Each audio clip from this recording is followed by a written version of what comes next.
It's a good name. I like the name. It's kind of like Emma, but with more wake to it. It's more Esma. Yeah, yeah, something like that. All right. Okay. So we have the name.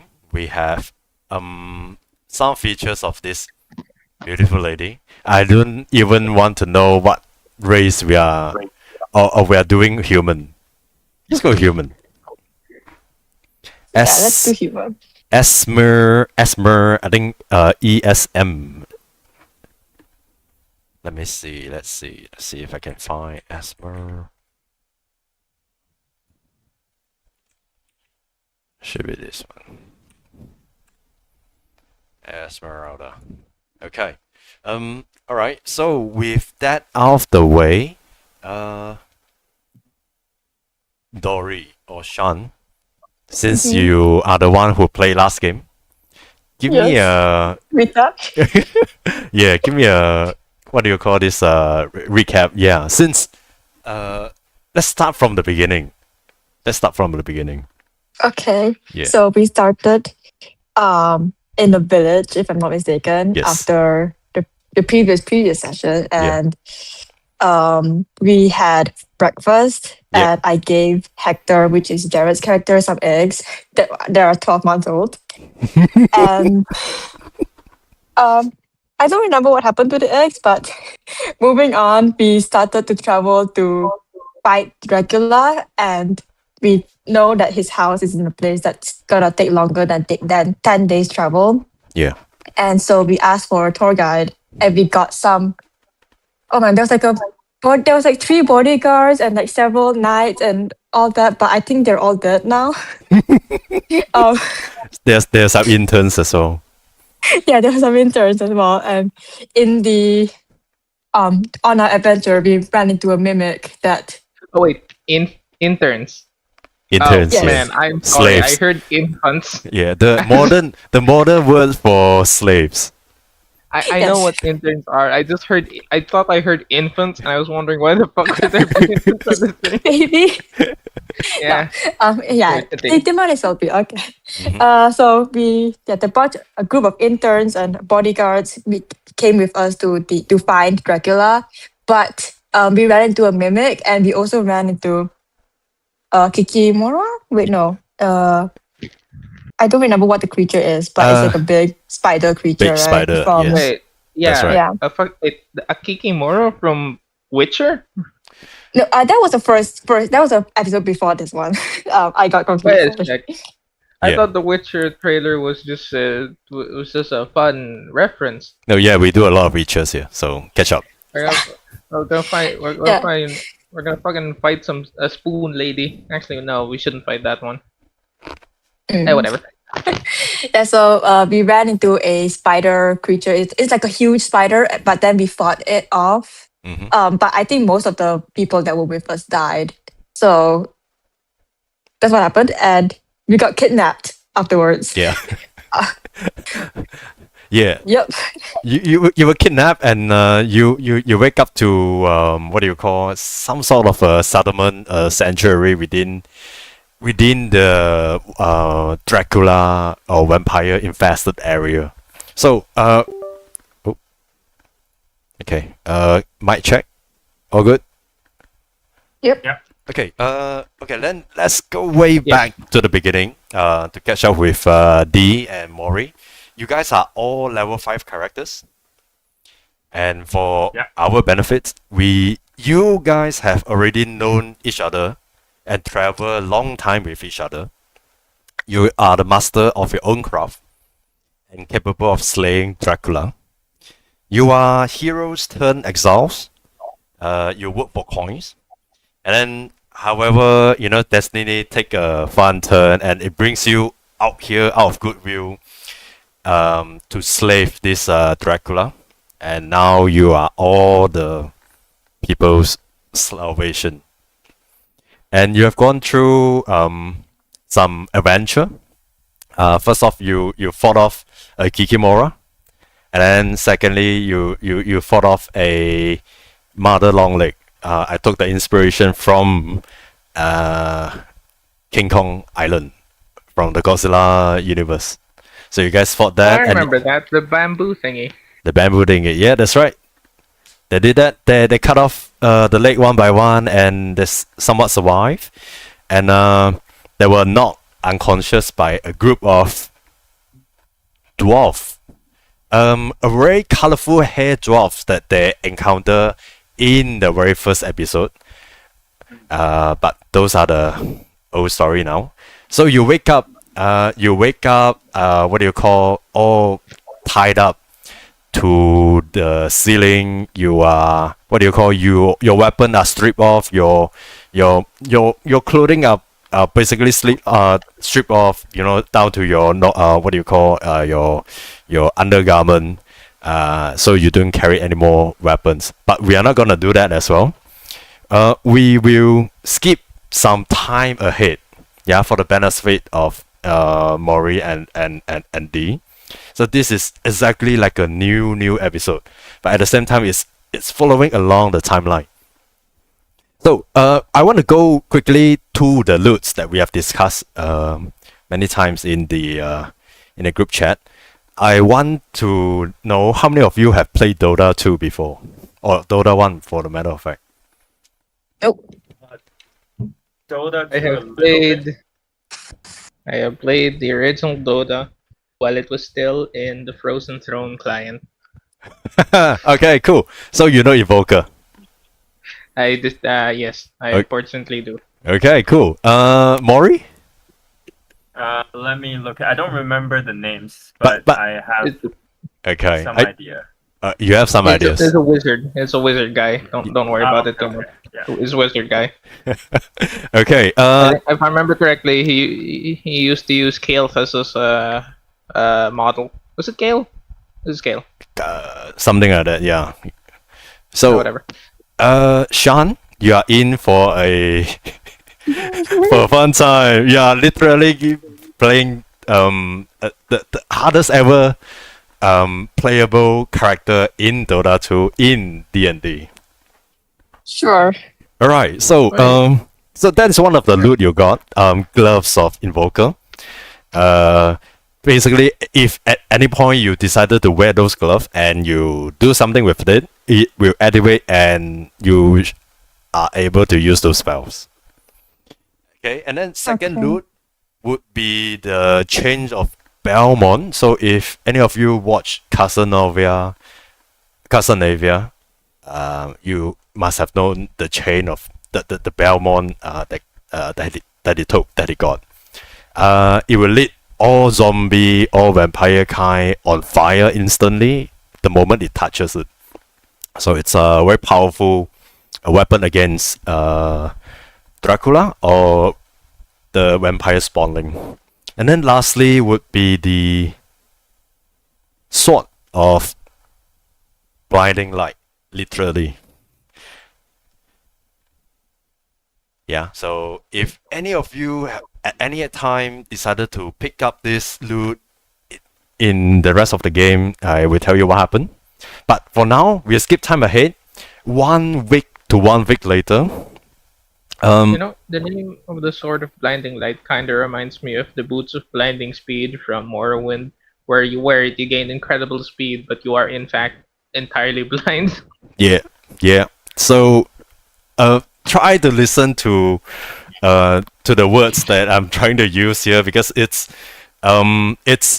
D for your benefits. It's very, how to say, not D&D like. I assume you have played many D&D session before.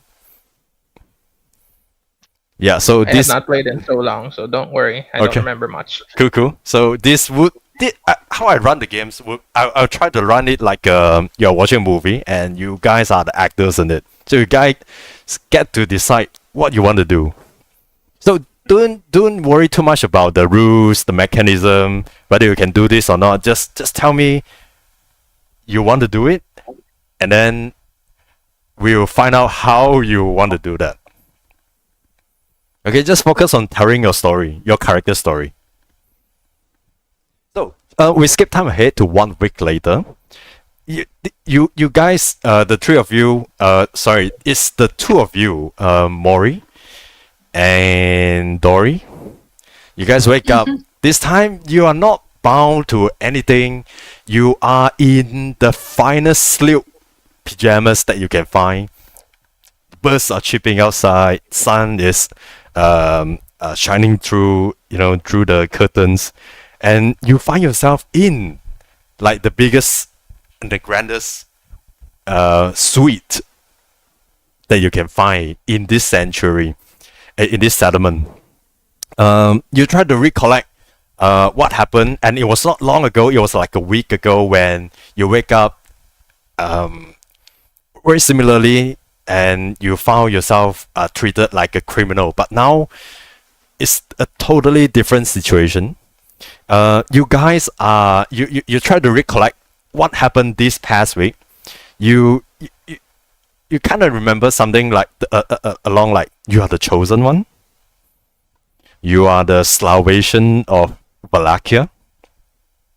And then for the past few days, you have been waking up in this slew bag, the biggest room in the finest inn in this settlement.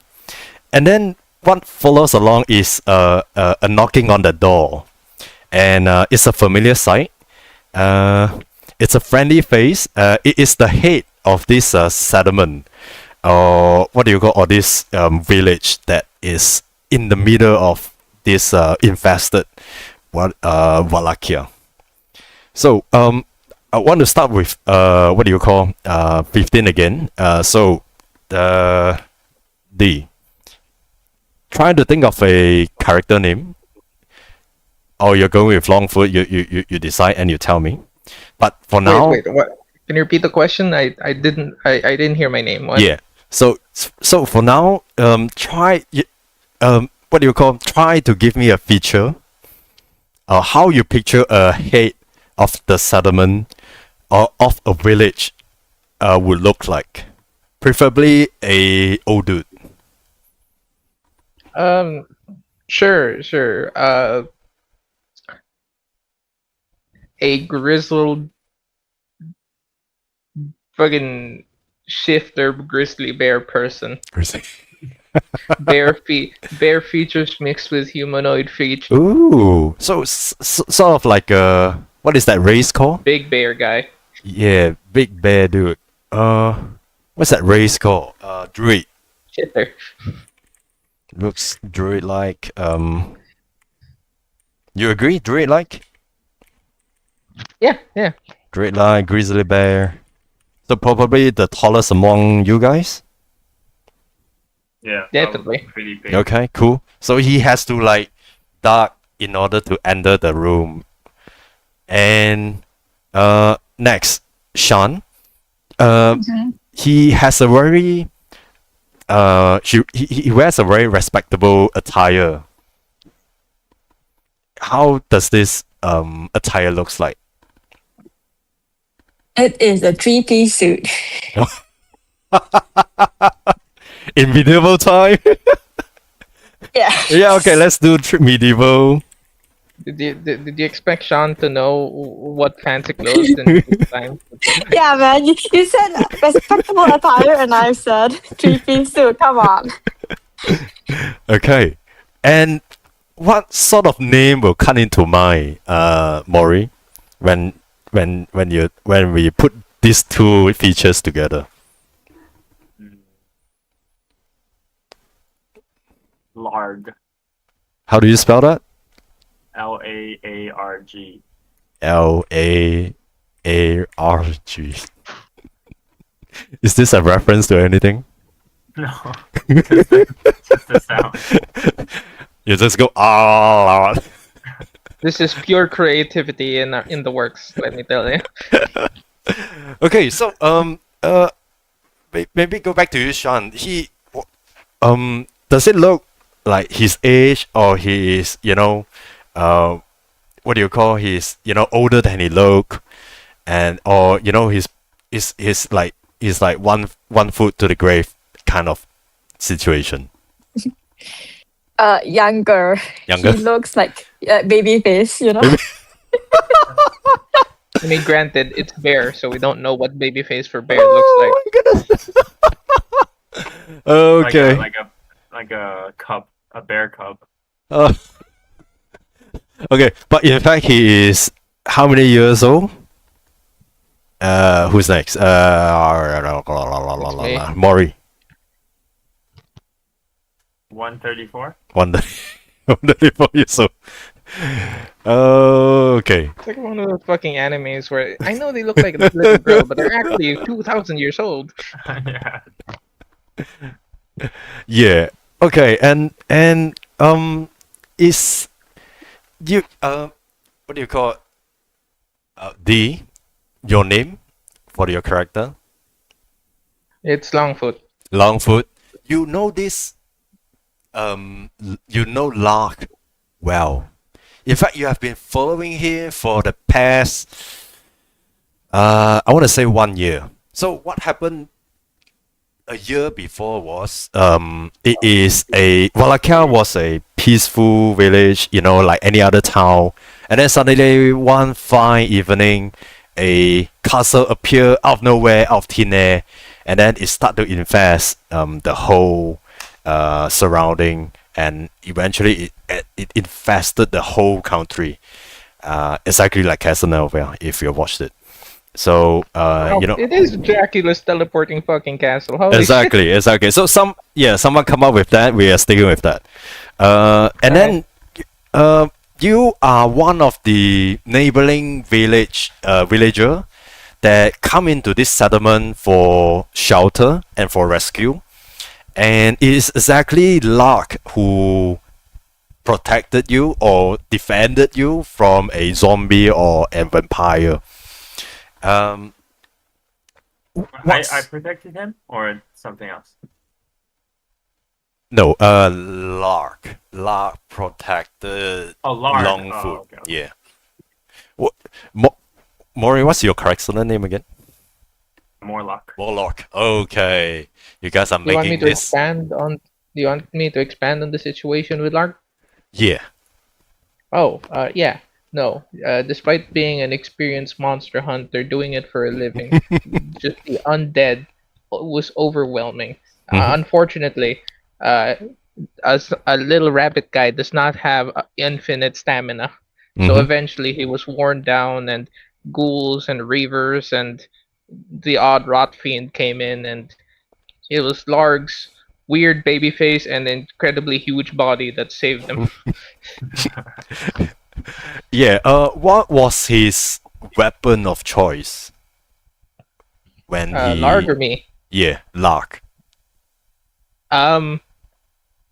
He picked up a tree trunk and just fucking swung it at. Yeah, that's why we're talking. Druid, right? And what would be your weapon of choice? Okay, let's put you back into that moment where you are back towards I don't know, like the corner, and then you look to your left hand. Yeah, you should have a weapon. What would it be? As a fighter, Longfoot is trained in many weapons, so I'd like to imagine in this situation, he's looking at his hand and he has his last remaining short sword, as off to the side his scimitar is still stuck in a zombie corpse, his spear is shattered next to a tree trunk, and his short bow has been broken when he tried to block a hit from a vampire spawn. And Yeah. he's just with his like last short sword in his hand. Yeah, and you are a rabbit, like you said. You can only fight so many monster or so many zombie. You probably try to escape and run away for like an hour or so, and you are exhausted. You are back to a corner. You are out of the option. You have one of your dagger stuck into the face of a zombie, literally, and that's when Lark appear. A tree trunk, to what do you call a tree trunk to you, but look like a stick to him. You know, on his hand. So he's swinging it like a club, like an axe, and then the zombie go left and right, and yeah. So from that time, you have sworn your life to Lark, to serve him, to pay him back if for saving your life. You were the one who was sent on this mission a week ago. When you hear there is some ruckus from the what do you call, the scouts. Yeah, you know how settlements or village, they have scouts. Their daily job is to went about the perimeter they found a bunch of guys are fighting off this huge spider, mother long legs, and some of them recognized a few of them as the what do you call, the one that put harm to the previous villagers that are not to be found. So those are old story, and you are tasked to bring them back, preferably in one piece. Well, you use your way, which is to knock them unconscious and to tie them up to a ceiling. You were kind of rude at one point, you were, what do you call, because you are the fiercest fighter in the I'd like settlement. to preface. Yeah, I'd like to preface. Longfoot is like 3 feet tall, 4 feet including ears. Okay. I'd like to preface that, Okay, yeah, you know what? At the beginning, we established this what you call, this settlement would be mostly dwarf, and you fit right in. And in fact, everything, the buildings and stuff are built your size. Like 3 feet tall. Table is not tall. Yeah, so exactly like people like Lark will have a hard time to walk about in this place. For the past for that whole day, during the whole interrogation, you were very mean, you were very fierce, and people like Morlock and Dory and Hector and some captures are your bitch, basically. But now, skip time forward to the present day. They wake up the chosen one. They are the Slavision of Wallachia. They wake up in the sleep bag that you have only dreamt of sleeping in. The finest, the biggest room in the settlement. And what do you call? You were accompanied by Lark to present yourself to this chosen one every day, every morning. What do you call? They used to be your bitch, but now you are their bitch. Simply put, you are to serve them as you have served Lark, because something happened between this week, and I hope you are cool with that. And you are to serve them as equal, and to aid them in any way possible. Yes. I promised Larg.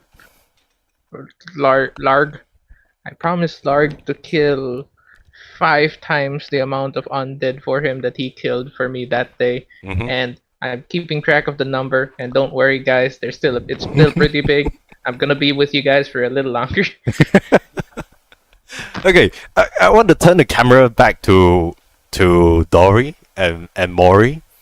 You remember the hardship that you have gone through that day when you were bound to the ceiling, you were a criminal, you were captured. Tell me one very cruel thing that Longfoot or this character has done to you, did to you. Let's start with Morlock. He put a wet carrot into our ears. So The worst part is I don't even eat carrots. Yeah, I was specially prepared for you guys. Yeah. so is that your hair or something else's hair? The carrot? I don't know. It was a It's a wet carrot I put in someone's ear. Oh, Yeah, oh, For shits soggy and giggles. and soggy and expired. oh, ew. Okay, okay, yeah, that did happen. How about you, Dory? Um, I think he maybe like once gave me something like in passing and that I put in my pocket that I just forgot about. You mean he put something into your pocket and then you forgot about it? Yeah. Yeah. I put the same carrot in the pocket, and it's very Yes, expired now. that's It's what I super- thought. Yeah. Oh, okay. Yeah. Okay. Let's go. Let's go to Moloch again.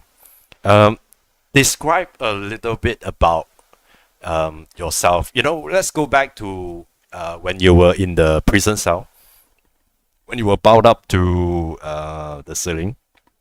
How tall were you, and what kind of clothing or undergarment you are wearing when all your weapons or your outer coatings are stripped off? So I'm a wood elf, and before being called to hunt Dracula, I was just roaming around in the forest as a tree hugger. Mm-hmm. I love going around and picking shrooms and finding random stuff. And so I found the blood dagger, Mm-hmm. and I am 5'5". Okay. And my undergarment are just leaves glued together. Oh, okay.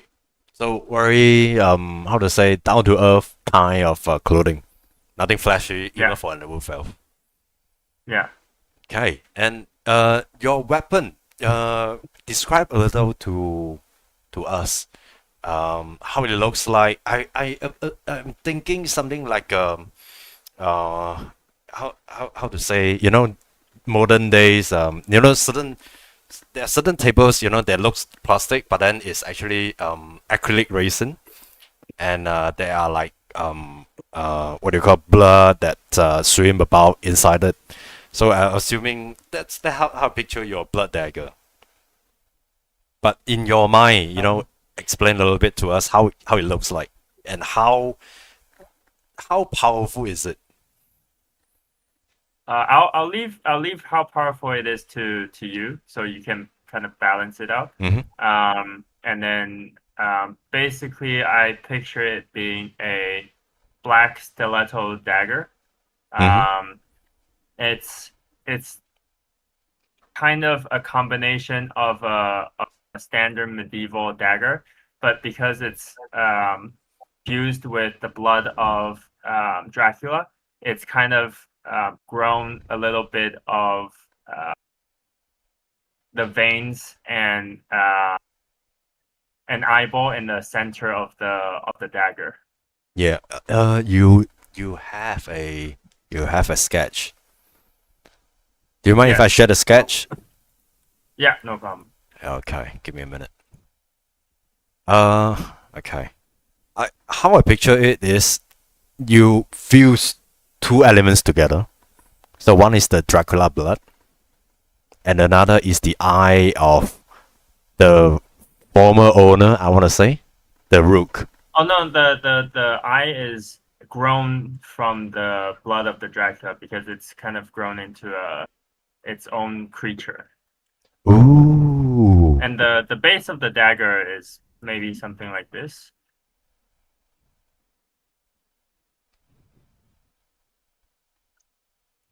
Okay. It's loading. Okay, cool. So the base of the dagger is something like this, and then there are features that's grown out, like the eyeball and the fang. Mm-hmm.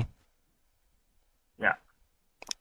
Okay, I want to say the handle is where the blood is, and it's transparent.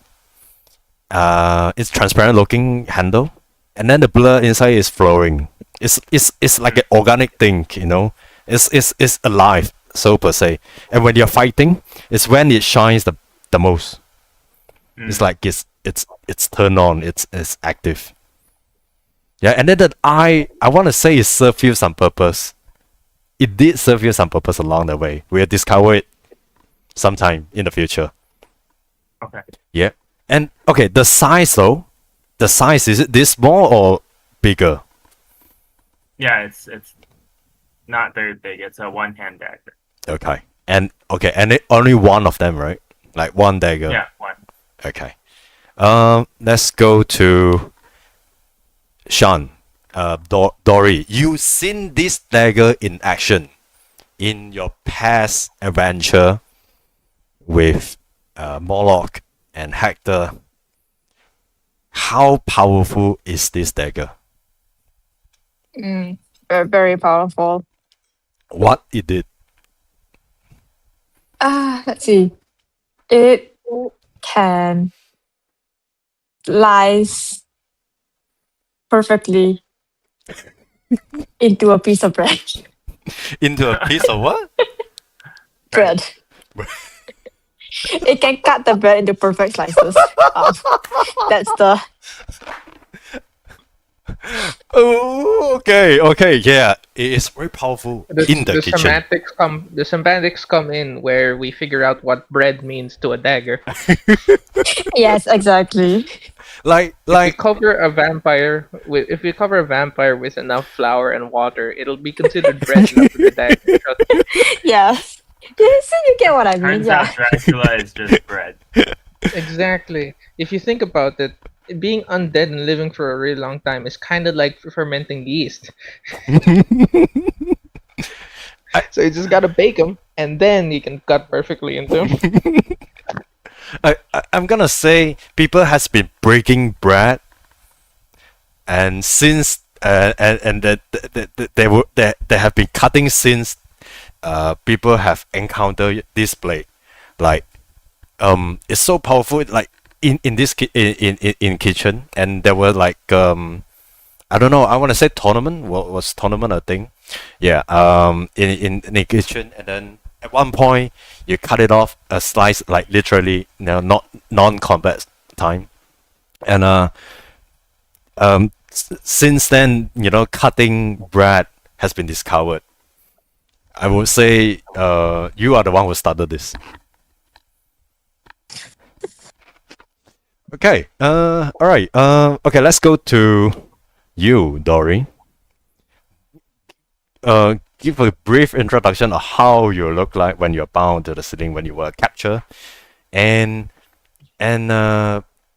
what do you call? How did they discover your weapon? My weapon's in my pocket. Mm-hmm. When I was captured, if I recall correctly, my pocket was not with me, and my pocket was a hoodie, Yeah. not pants.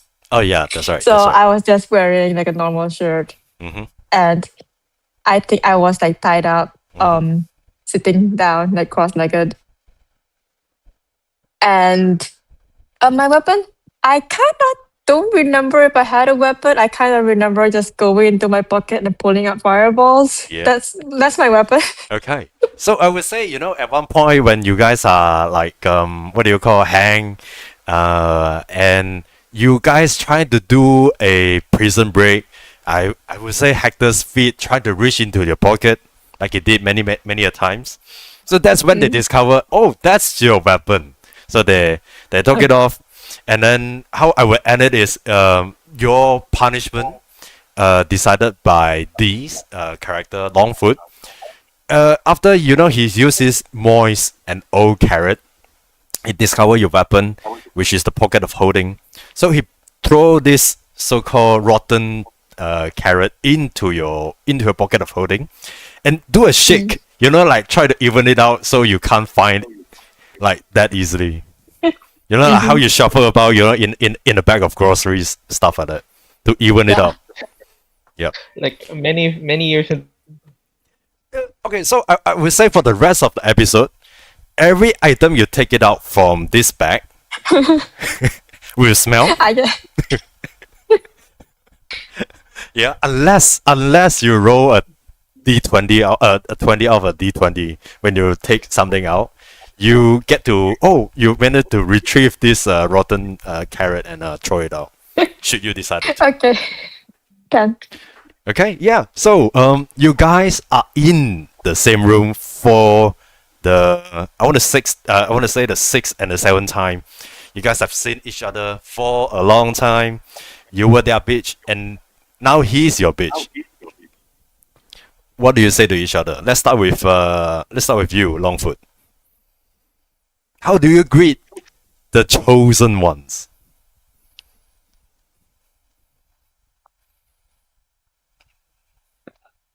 Kind of just knocking on leaning against the.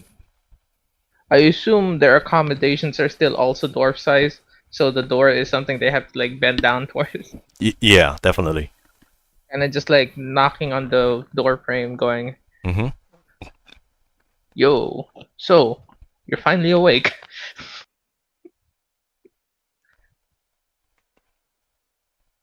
Let's go to you, Moloch.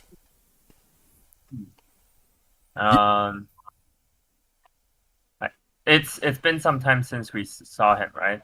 I would say you see him every day. Oh, okay. Yeah. So we've been traveling together No, already. he is with the settlement. He is with the rescue village or the shelter village per se. You have known him Yeah. for a brief period of a week, but throughout this week, you see him every day. He's been serving you like breakfast, towel, clothing, the finest clothing I would say. Polish your dagger if you allows him to.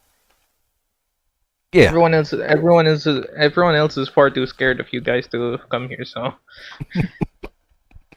Okay.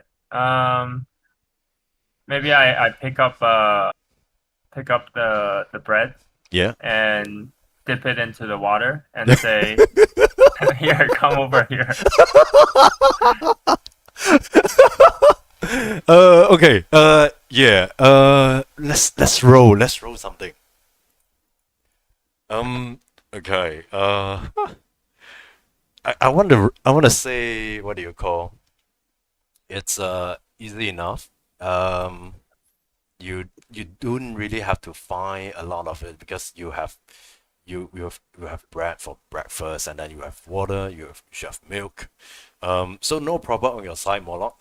But for Longfoot, how are you reacting to this? To this shameful, condescending experience? I kind of just like I look at the bread and say, "I remember that,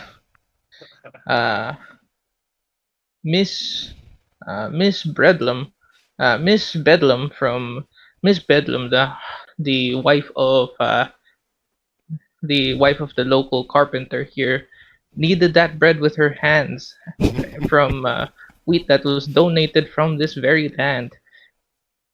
She makes that bread every day, pours her blood, sweat, and tears just so that it can feed a hungry mouth." Okay, too long. So what are you going to do? The red bread has reached your ear.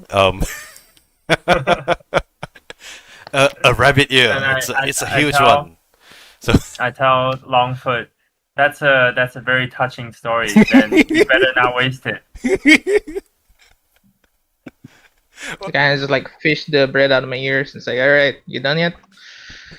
Yeah, you can have it. All right, cool." ooh, okay. That will require a roll, intimidation roll from Morlock. Above the target of 10, above the 10 you get. Damn, that's a nice one. It's a nat 20. I react the same way as I originally did, which is all right, and then I leave. You remember your dad. You remember what do you call your life purpose, Longfoot. This is just a point to prove of loyalty, although rather extreme, certainly. But luck is here, and you want to appear respectful. It's So just wet bread. It's just wet bread. It's better than getting mauled to death by vampires. Well, that's not really that bad. You Yeah, you Now we're see even. you see all this happen right in front of your eye, Dory. You have your weapon now. You have your pockets of holding now. I will assume both your hands are in the pocket. Yeah. You try to take out something. What is it you took out this time? Mm. That's a very good question. I take out Okay, some. let's roll a d20 first to see if you manage to retrieve that. Okay.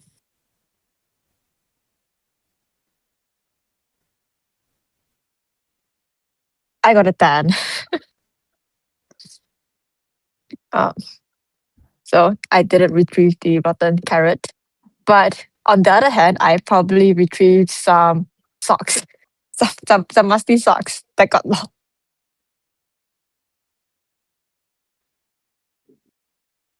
Hello?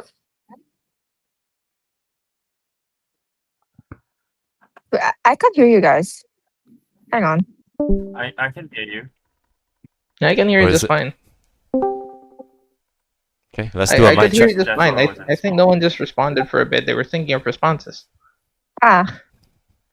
No, good. I saw your thing light up, like the audio thing light up, but no sound. So No one was talking. It just does that sometimes.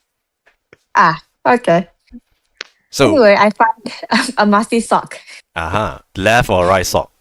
Or socks is hard to tell in it. So, let's Yeah. forget that. Are there left and right Okay, socks? you got a sock.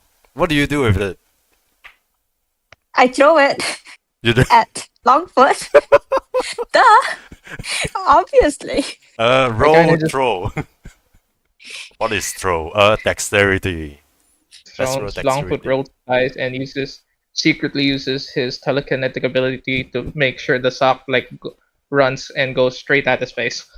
Okay, yeah, you do that. I love that you try that. You know how in those comedy sketch, like people try to imitate Darth Vader. He stretch out a hand.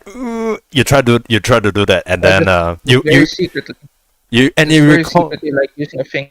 Yeah. But it's the thing you try anyway. Sorry? Yeah, you recall you don't have telekinetic. When I do. You do? Yeah, Whoa. Did you read my character sheet? Okay. I'm trying to go through now. So how I've describe to me? telekinetic movement. Okay. First of all, Dory, roll dexterity to see how good you throw. Okay. I My think that's character plus sheet. 1. Tiger will be My 10. character sheet. I got- Longfoot. So okay, educate me. Or I got a 3. okay, it's not very good to begin with. So, but I would like to know where is this? It's telekinetic movement. It's a part of my actions. It's because I'm a fucking psychic knight. Oh, Or okay. not psychic. But If you what's the can, syntax? oh, okay, I found it. If you can, yeah, copy this out to the group chat so we can know like whether what we should do with it. Do we have to roll anything or you don't? No, it's just I do it and then it goes there. Ah, Oh, my bad. I went to. that's all right.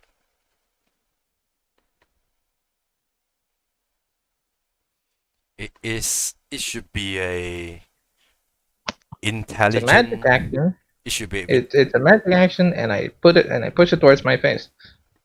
Uh-huh. It's just 3. Okay, so you redirect away Yeah. from you. No. It's a very bad. Oh, Mhm. no, what happens is it's a very bad throw. Mm. It goes up into the air, and Longfoot rolls his eyes and secretly, very discreetly with a finger, pulls it towards and makes sure that it goes on his face. Oh, These people are Oh, frustrated and D. angry. Yeah, these people are frustrated and angry. Well, yeah. and it's better they take it out on me than the townsfolk, you know? Yeah, gotta let those negative energy channel out. Mm-hmm. Okay, that impressed me. It looks like Shan's throw just it looks like Shan's character's throw just went nowhere, then suddenly just went straight to my face. Oh, okay. Tell you what, that was impressive. You get an inspiration point from that. So just mark it anyway, and be sure to use it. All right. Oh, speaking of that, Sean, you get something from for responding within an hour. I managed to get that was not this night's group. That was from the Visit group. So you got a card. You got DM. I have a favor card. I didn't have the time to design the card, but well, just remember you have that card virtually.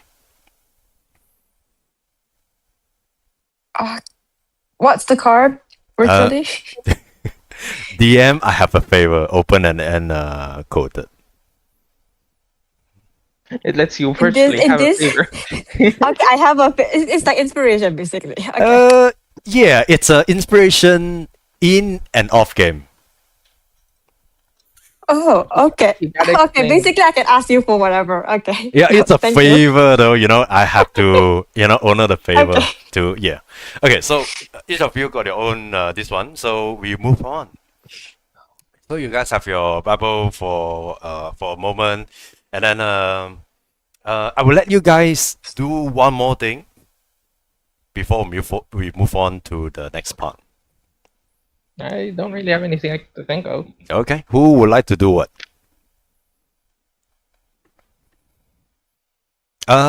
What do you call Dory? Roll a brain check to see if you can tell Longfoot was doing that. Or you're like, What's brain? Intelligence. intelligence, yeah. Okay, I have a +4 for some reason. I don't know why I have that. You are a wizard. You are smart. I have a 13. Okay. Oh, that means you can tell. Like Longfoot is doing this on purpose. Okay. Do you say something out loud? Like, man, this guy has a weird thing for socks. What the hell? I missed on purpose. Why is the sock in his face? Okay. Yeah, that's what I say. Yeah. Moloch. You know, why when not you roll you? a 3, that just means you're bad at throwing, not that you missed on purpose, you know? Oh yeah, I'm bad at throwing. I get it. You're defending in your brain, like, I totally missed on purpose. Mm. Moloch, Yeah, you sure. have you saw all this happening as well. You roll a intelligence check as well. Target of 10. Let's check. Just missed. The wizard just has a really good throw. It's strange and magical, just like a wizard.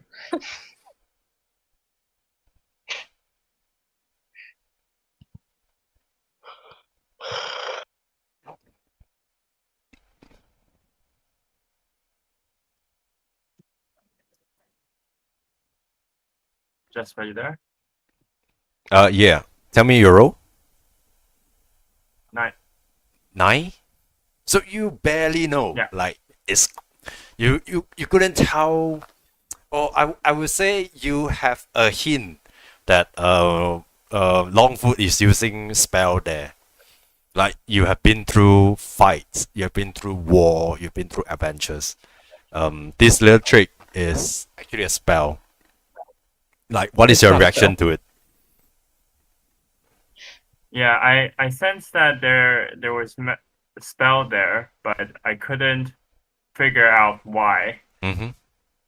Yeah. Okay. So with Do you all say that, out loud?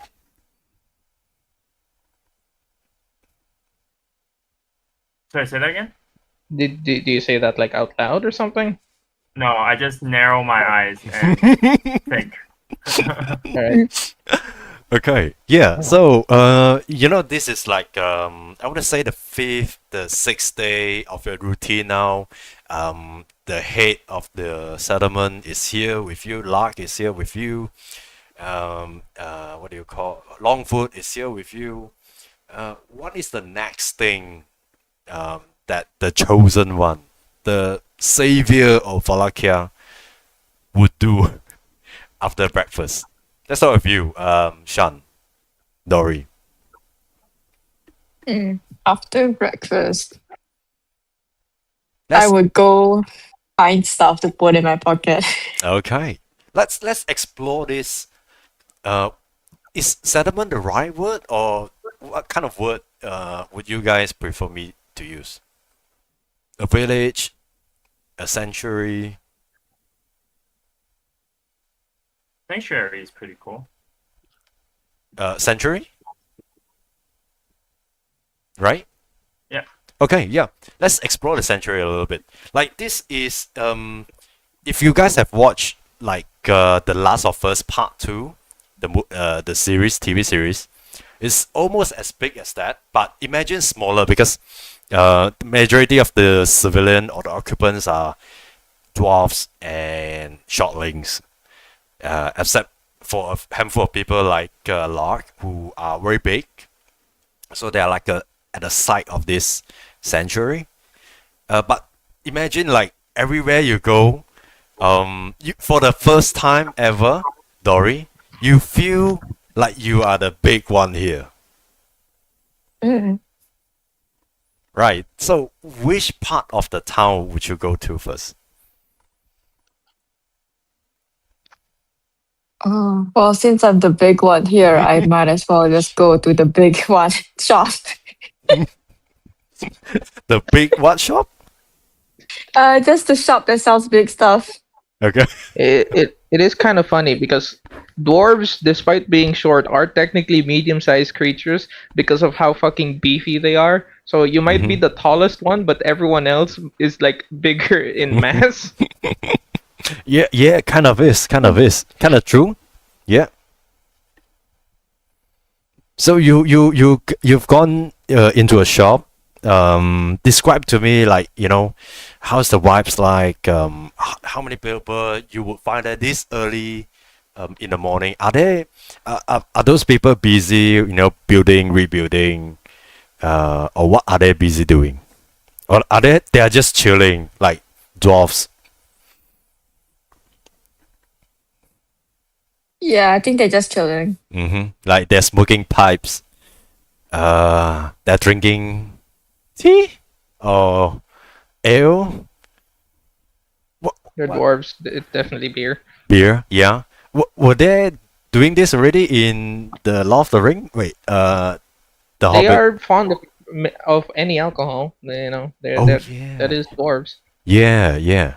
So if I recall correctly, in the Hobbit, at the first story scene, they came into the house and they start drinking.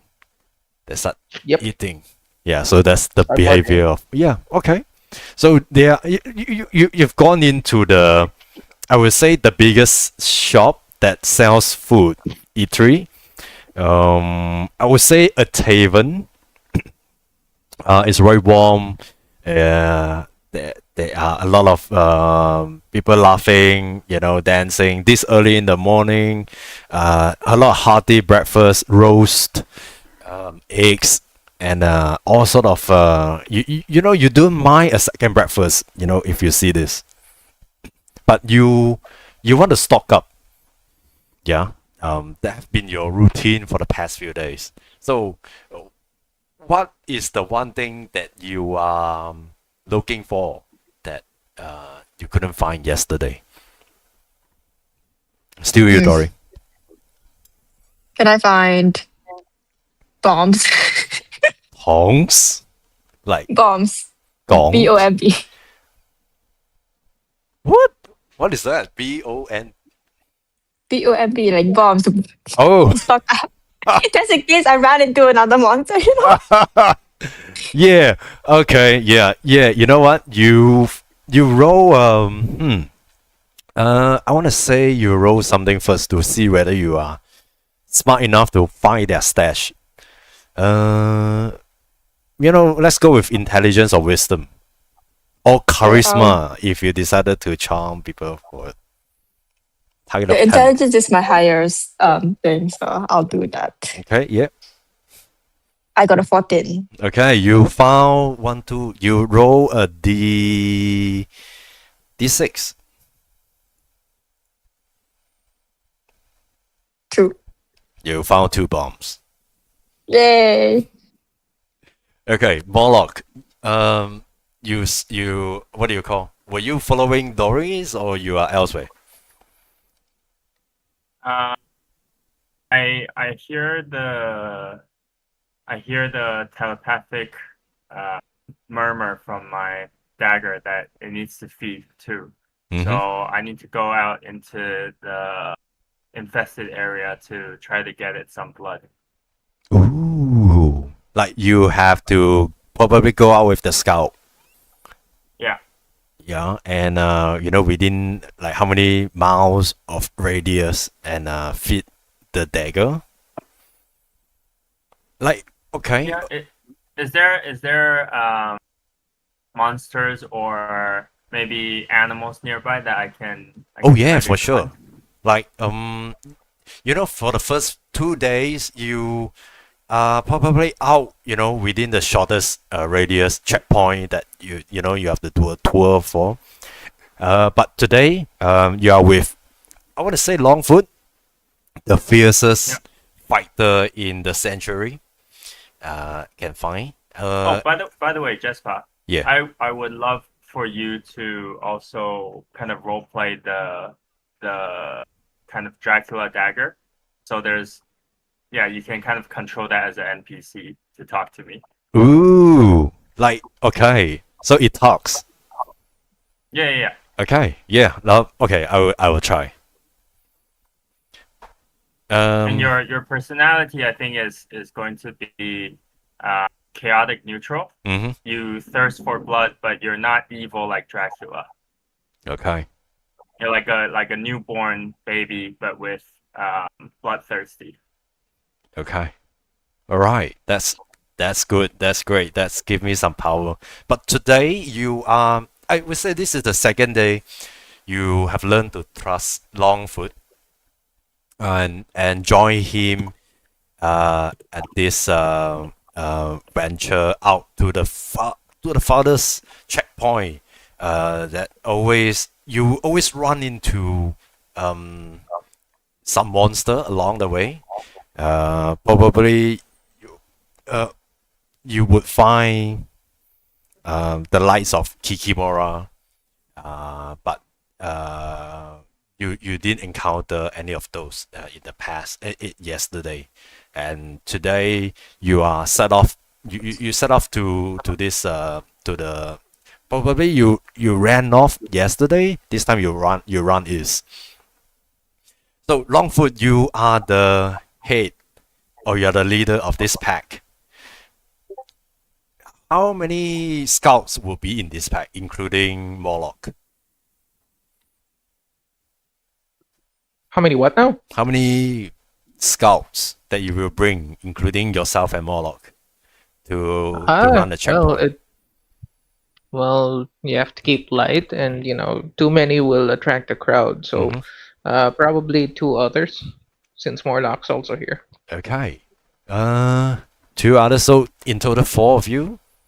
Like, Yes. what would be the fiercest monster that you have fought, and maybe barely make it out alive back to the sanctuary? I'm going to roll a dice, and the higher it is, the more weird and obscure the monster is going to be. Mm-hmm. An 8. Well, it was definitely.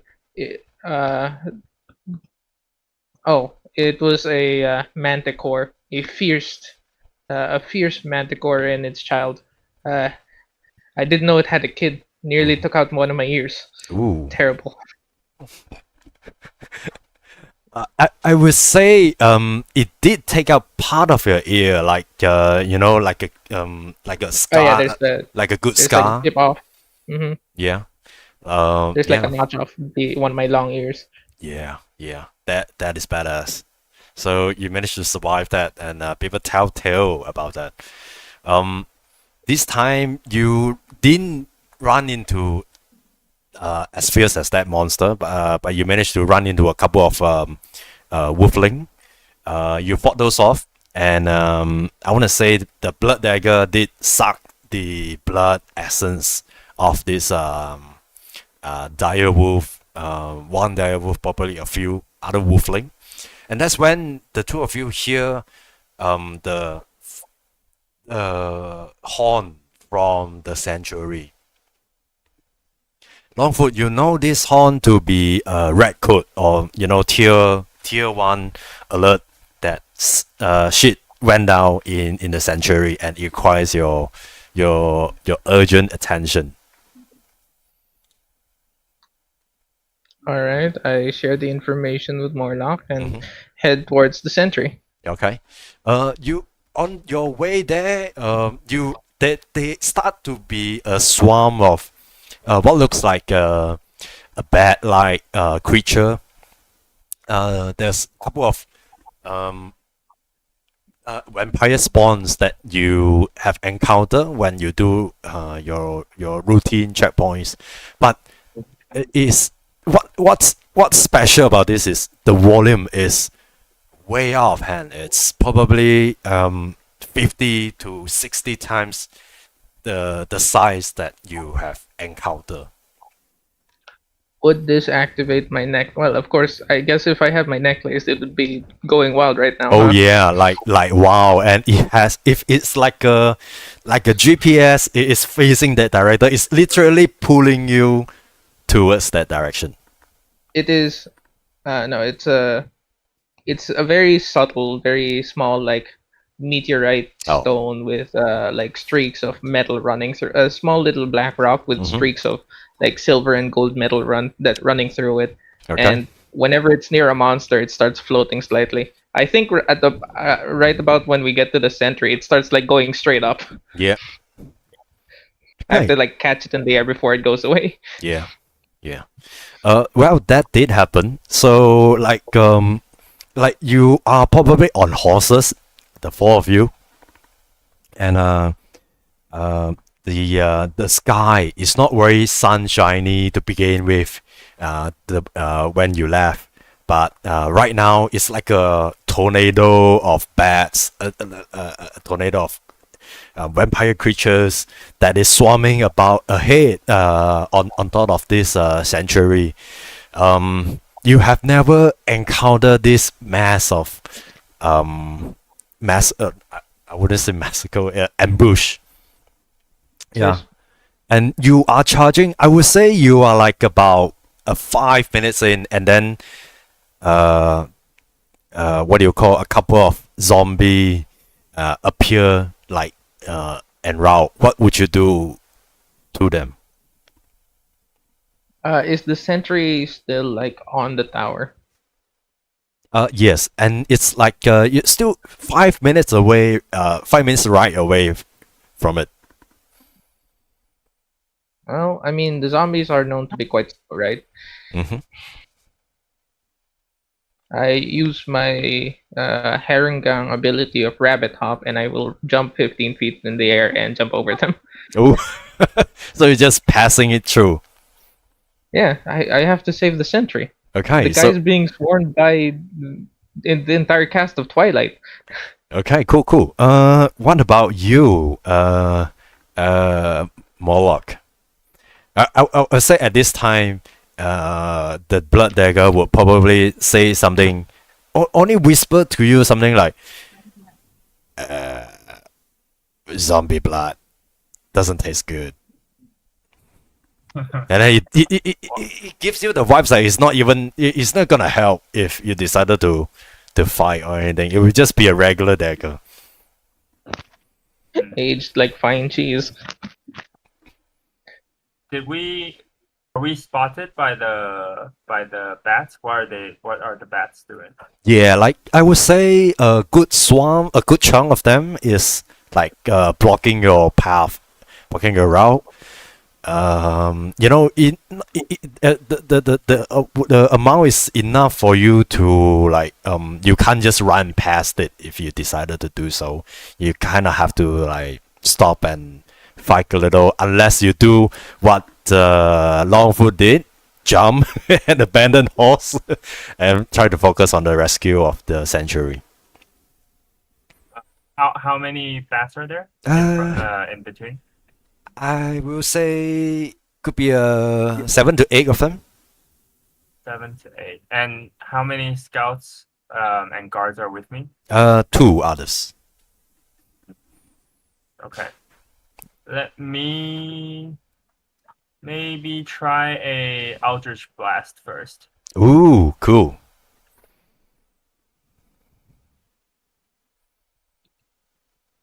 So if you have decided to do it like a EMP thing to blast off this chunk of zombie, just because it's cool, I will allow it. But you have to do a good roll, like to hit. Okay. Target of 10. Let's go. All right, let's go. No, it failed. 3. Oh, yeah. Okay, 3 out of 10. You'll probably get like 1/3 of it. But yeah, you managed to clear a path to just yourself, and you go through. And you're on your horse.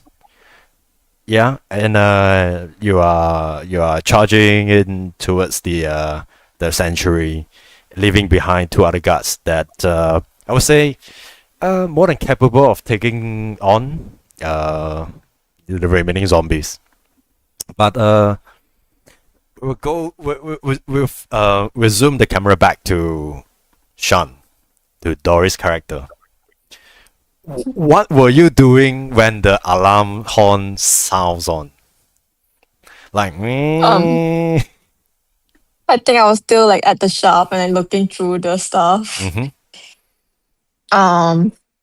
Then I'll probably go out and see what's happening. Oh, like air raid, like in World War II, bombs are dropping here and out.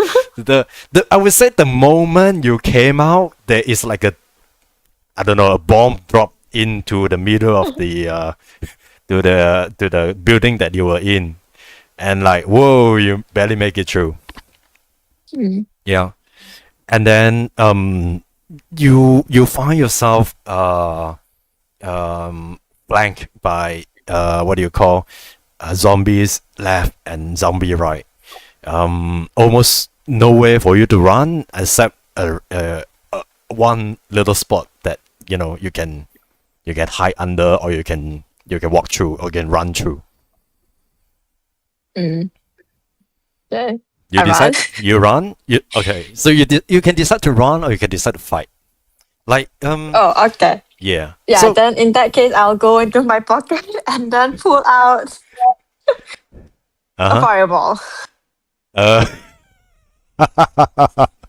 Okay. Let me tell you what. You can do that. If you do that at the same time, you might just do what the bomb did to the building earlier. Like to probably That's a good point. like it's so close. I tell you what, you grab out from this reshuffle messy pockets of holding that you get. You pull out the gloves of Invoker. Ooh. Yeah, I forgot I had those. Yes, I pulled that out. Dun, dun, dun. You got that? You have to clap in order to activate it. I clap. Yeah, you you clap. Okay, the first time you clap, a blue color flame like appear in between your palm the moment your palm lifts apart. If you decided to clap again, you get a violet flame, like a ball of flame, very, very small. It doesn't radiate heat from it, but you can feel the energy though. And if you decided to do the third time, a red color flame went on. So in total, you have a blue, a violet, and a red. What happens if I clap it 4 times? You clap the 4 times, you feel like a energy store within these gloves or this whole body of yours, and if you decided to cast it, something will happen. Okay, I do that. Yeah, okay, cool. I will have to send you an image probably later, but what happens is, based on my words alone, you send a swarm of like a what do you call, a wave of invisible energy from you 360. Like, if I would say, for dramatic purpose, zombies like flank all together you, like probably 10 to 12 of them at the same time, and you manage to clap at the fourth time in time, and then you send this wave of energy that probably cut them into half and send them ablaze like everywhere from you in all direction. Okay. Yeah. Let me find that spell. Name called. It is a deafening blast. Let me help you out here. Try to play around with it if you can understand. Yeah, there is no written description of these spells, but you can find one online for sure. But narrative, for storytelling purpose, I can try to tell you what happened from my recollection of memories. So what you did was the last spell, Deafening Blast. It's like you send a wave of energy in all direction. You did that. So you were like in awe about, whoa, what is this? Gloves of Invoker. And I would say at this point, you find what do you call it? Longfoot at the top of the wall. This top of the wall is huge. It's tall. It's huge. At some every day there are people who stand point there.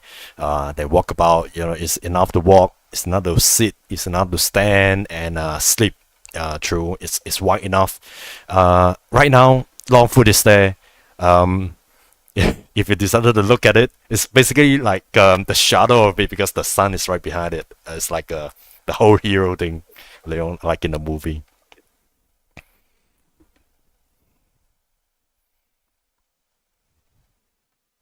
So what do you do next, Dory? I assume like the path is clear now, so I'm gonna go to find Longfoot. Ooh, okay, you go toward the direction. Since we are on you, Longfoot, I would say you witness this wave of energy channeled by Dory. You were on top of the wall.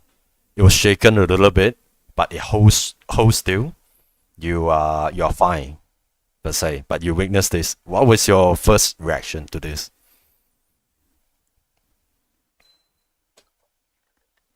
Well, Longfoot's first reaction was, "Wow, they can actually do something." Like finally, like yeah, we do why what happened during that week. Sometime later, we don't know. You don't know. I don't know. Yeah, only the future knows. Wow. But for now, Anyways, yeah, just as a reaction to this, is the sentry? Where's the sentry? Ooh, you guy. are like imagine like this is a good one. If let's say you decided to make a route, a tour around the sanctuary, it will probably take like 50 minutes. So from east to west, it will probably take like 10 minutes run. And you are at the east side. I would say more than 50% of it is compromise.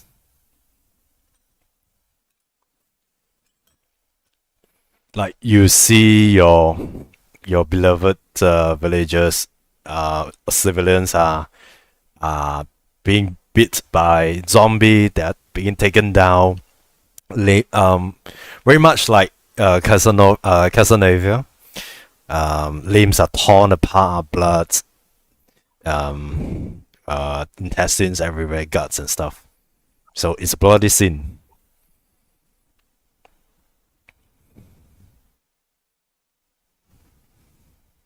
Roll insanity check. That's a thing. That could be a thing. Let's roll Okay. let's roll like a saving throw. What kind of saving throw? Which one? Let's roll con saving throw or wisdom saving throw. Target of 10. Alright, cool.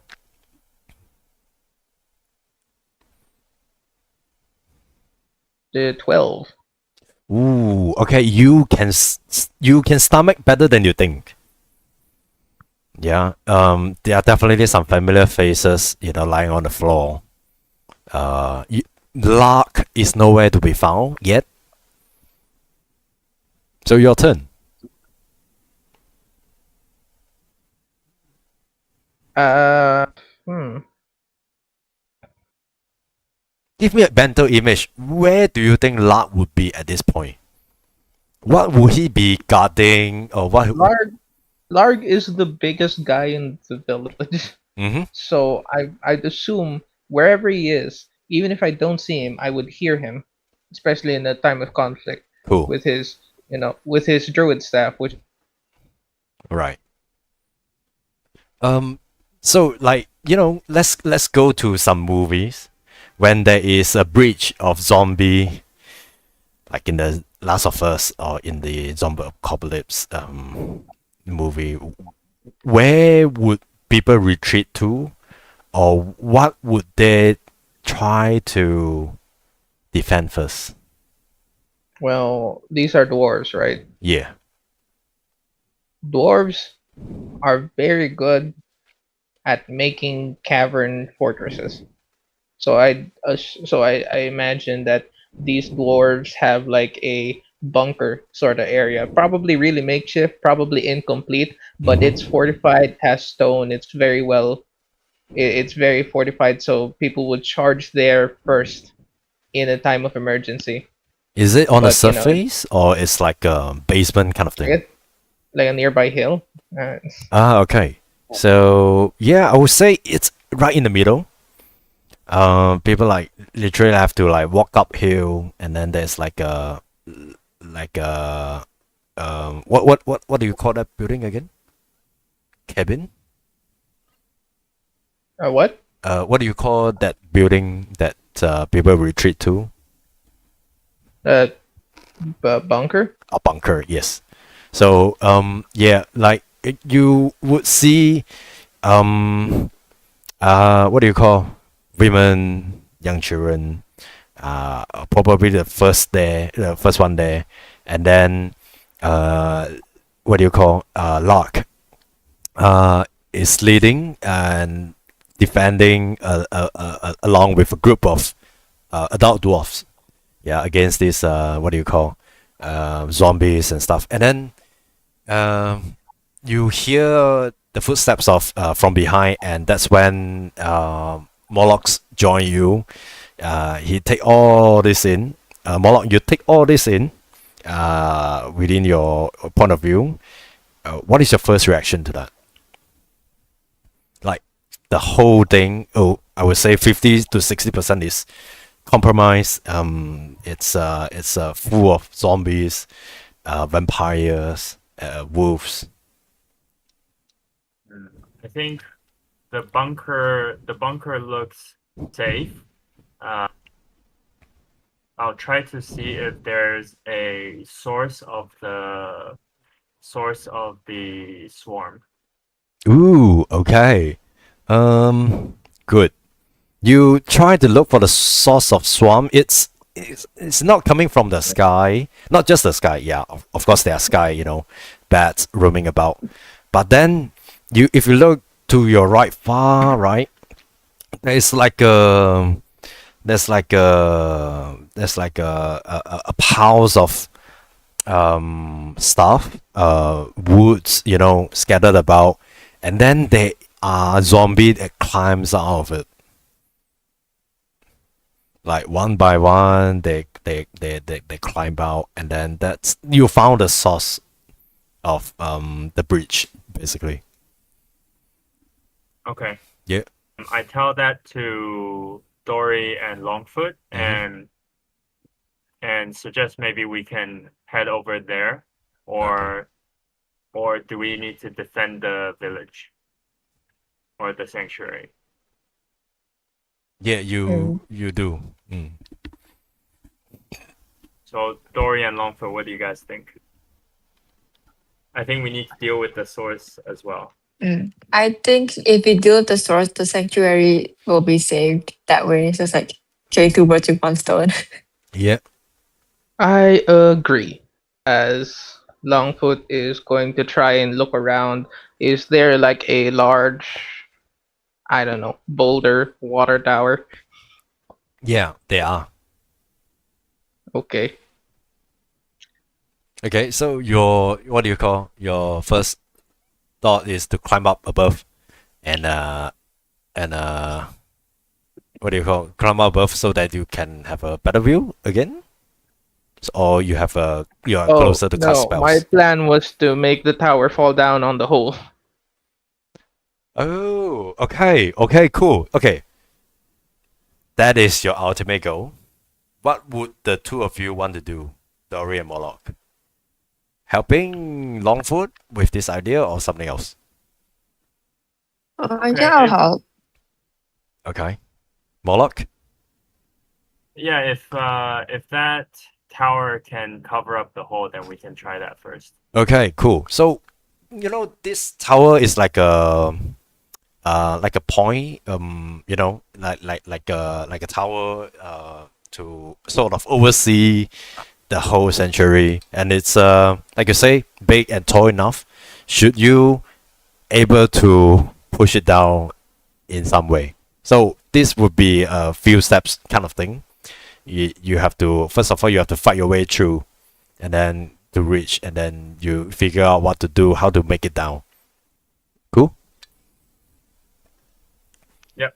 Okay. I will not do this turn thing. But let's go to you first. Longfoot, you know this place inside out.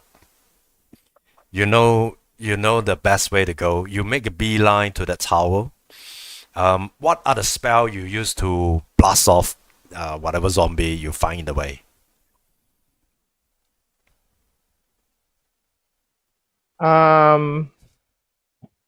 I will use telekinetic movement, except this time on myself, which lets me move 30 feet.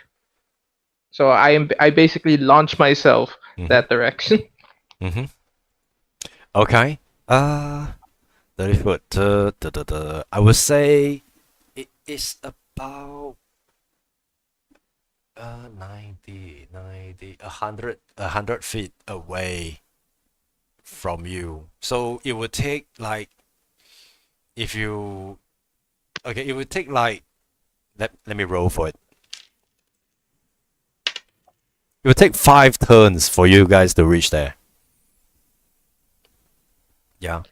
So your first one, this one is you sort of like charge and you leave again whatever zombies in the way to the people at the back to deal with it, sort of.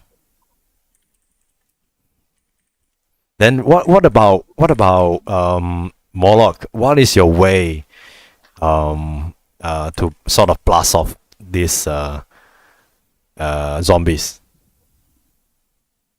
I think we have to go the old-fashioned way and just hack our way through. So I charge forward and use my dagger. So I have one blood dagger and one normal dagger.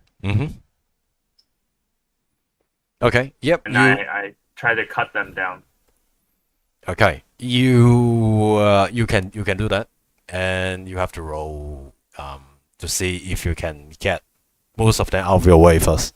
So target of 10. Let's try. 10. You got all of them out of yours way.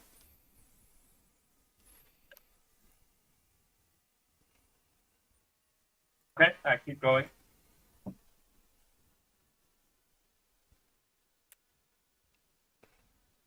How do I? Okay, good. You got that?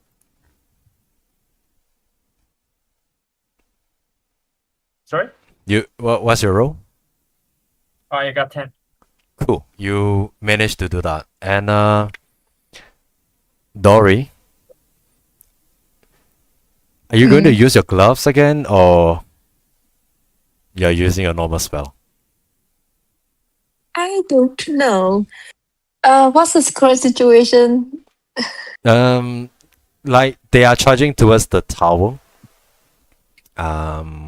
There's like 4 turns left before you reach the tower, and Longfoot is charging towards it, and Morlock is. One of us. Okay. What is tornado in this picture? Well, you can curious. try. You can try. Like I wanna like try it. Like I assume it's like a really strong gust of wind to push it towards the thing and like boost it. Yeah, that's right. That's right. But which direction would you send it to? Aren't we all sending the tower into the thing? Yeah, yep. Okay, so you're like basically going to that direction. You do that. Give me a roll of d20 to see how powerful you channel. 15. Okay, so the two of you in front, Morlock and Longfoot, roll a con save to see if you got caught up in this tornado. Oh no. So yes, like you said, it sends a large tornado from your direction to. I'm gonna say in game it's pretty long, so it's 60 feet away. So it's like almost to the tower.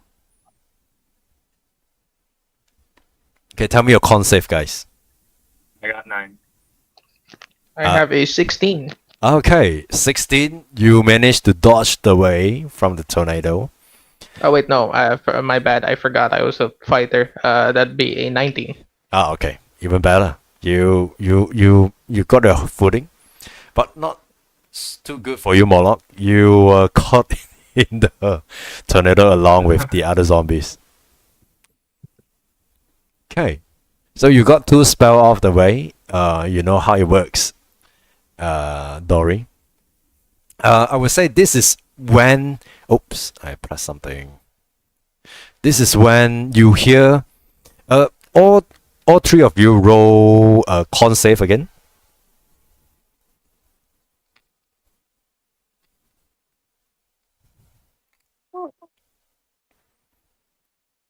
Lucky number 13.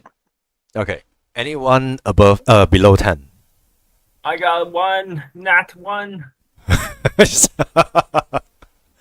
Okay, so what happened is the ground starts to shake, like an earthquake. You never experienced this before, Longfoot, in this past 1 year. What happened was, the zombie kind of stopped climbing up from it, and it's like a gush of blood that comes out from the hole itself, and then something like this came out of it.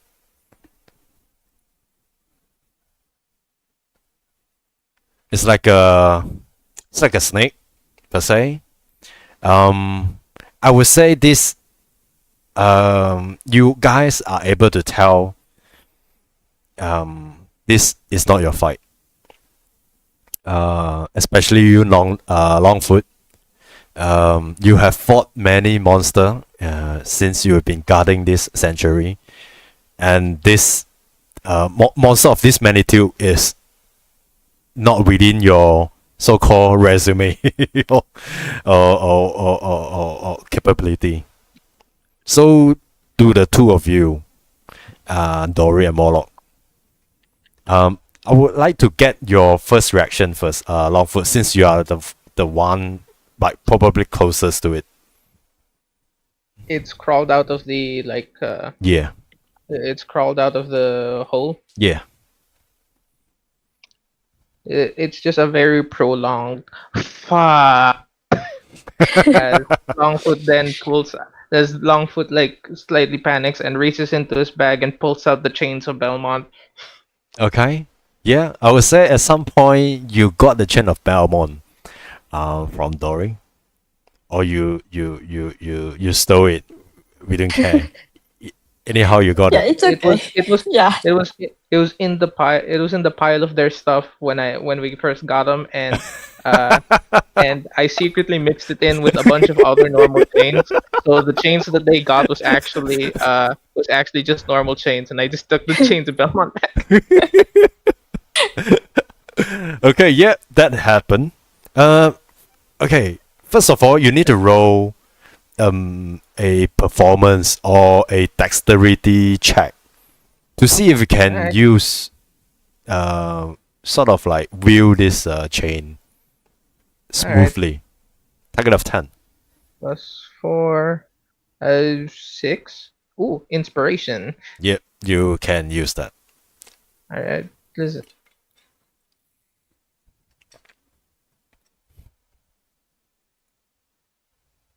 Damn. Okay, I tell you what happened. It's basically, you know how you are trying to kung fu your way, like using that like Bruce Lee, but instead you Yeah. got yourself tangled up in this chain. I have a funny idea.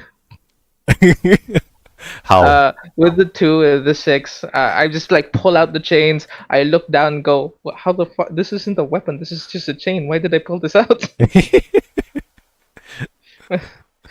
But for context, do you know how the chain of Belmont looks like, right? Yeah. It's a chain with like Mhm. a handle, and at the end of it is a mace that lights on fire. It's Cool. called the Morning Star. Yeah.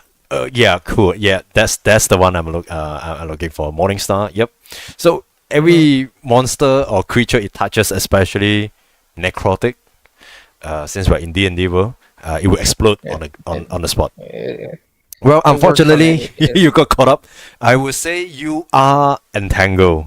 You have to spend a action to like get it out. To get out, basically. So that's your first reaction. Let's go to second in line, Moloch. I didn't even You saw Longfoot trying to kung fu his way, but he got caught up. And you are en route to him. didn't even say what I was gonna do with the chain. I just pulled it out, and then I just got tangled. Try to cut him through. Okay. Oh, okay. Maybe you use your dagger. Ooh.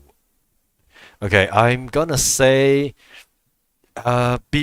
even before your dagger touches this chain, it gives off a rather escalate.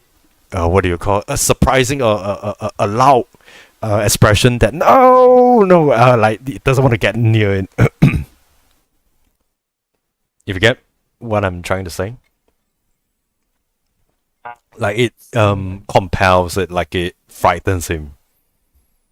It's an evil dagger, and it doesn't want to touch the evil banishing chain. Oh, I see. Oh yes. Okay, I use my normal dagger then. Oh okay. It doesn't cut through. It's But- a magic chain that destroys undead. I don't think you can cut it. The best. I think. I'm going to be honest. I think you just need to help me untangle this. And I would say you take a turn to sort of untangle himself out. Then leaves you Dory. What would you do now?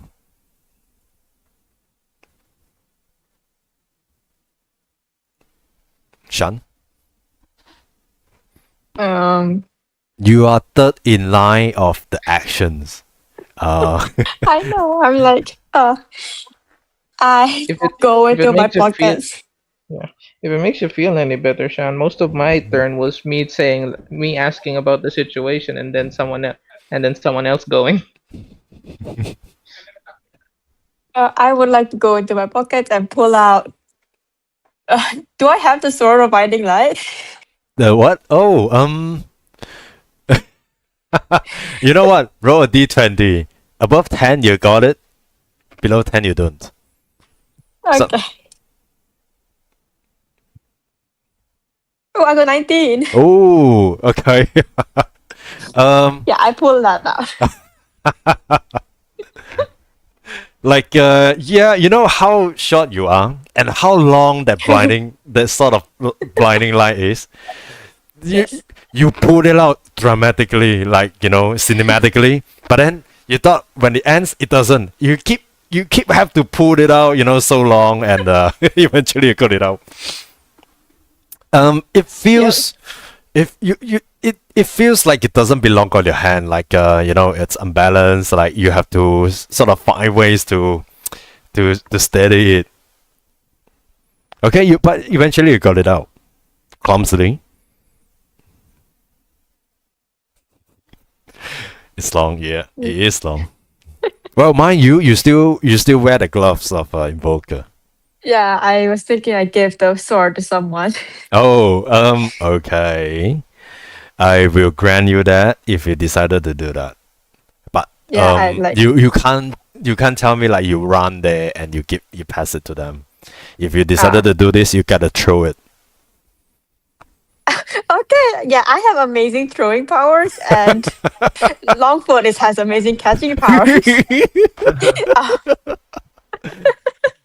Okay, tell me first, how do you want to do it?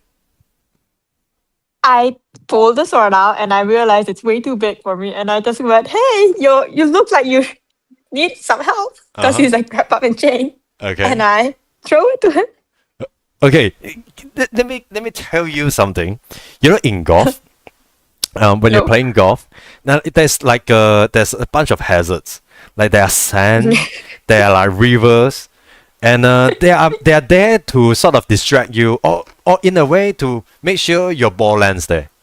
So what we golfers often do is, we aim somewhere we don't want it to land. So we aim at the river, so it doesn't end in the river.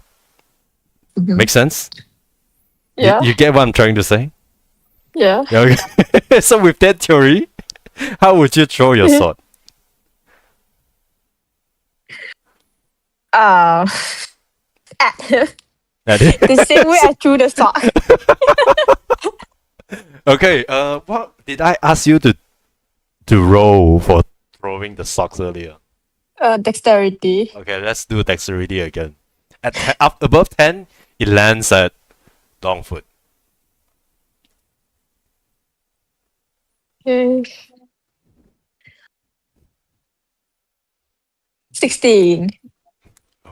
Fantastic, you answer. Okay, no, it land at him. Well, there could be a chance Longfoot on it this time, or use his telekinesis to hover it somewhere else. So tell me, Longfoot, you see this coming? Although you are chained up. I'm out of chains already. Mori helped me out with the chains. Remember? Okay, yeah, I would say just in time for you to get out of the chain. What is your first reaction to the It's a incoming? sort of blinding light, right? Yeah, it's not blinding now for per se. Like it's still dull. It's still like an ordinary knife. I base this on the Alucard sword. It's the sword of Alucard, if it makes sense. But that thing isn't shiny. It just floats really cool. Yeah, it floats really cool if at some point you decided to use it like that. But for now, it looks like an ordinarily long thin sword. All right.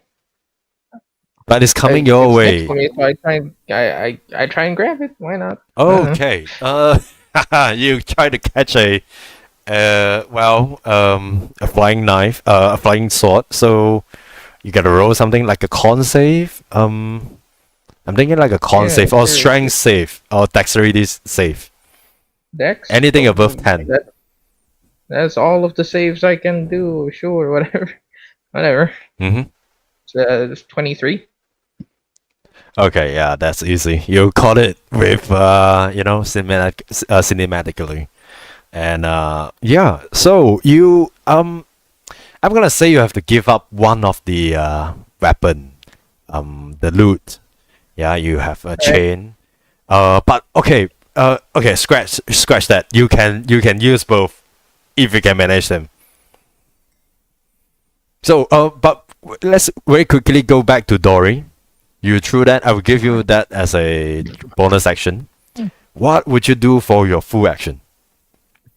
Ooh, that's a very good question. Let me help you out. Let's do the invoker thing again, just for fun. Yeah, I'm looking at the list. Yeah.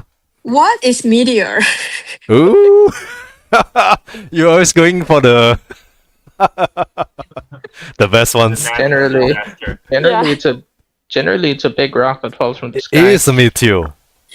Yes, I but would mind like a you, big rock to fall from the sky. mind you, it is a meteor. The magnitude is almost like a what do you call a fireball. You might as well just destroy the sanctuary. Oh yeah, that's a good point. Mm. That's an EMP. EMP. Ooh. Okay, that's Think about it. If it disrupts electrical impulses, yeah. what You can certainly these try. things run off of? I would like to attempt to electrocute. Okay. That's what So an EMP does. That's That's not okay. I would an like. EMP. An EMP disables technology. Just I just knew it was a technological thing. Okay. What is alarcity? a what? Alacrity. alacrity. Alacrity. No. Wait. D. Let's give Tori let her do her thing. So with video out of the way, okay, probably EMP as well. So what is the next spell that imagine you put on this glove for the first time. You clap, and then stuff comes out, and then you manage to put a couple of stuff together and make a spell.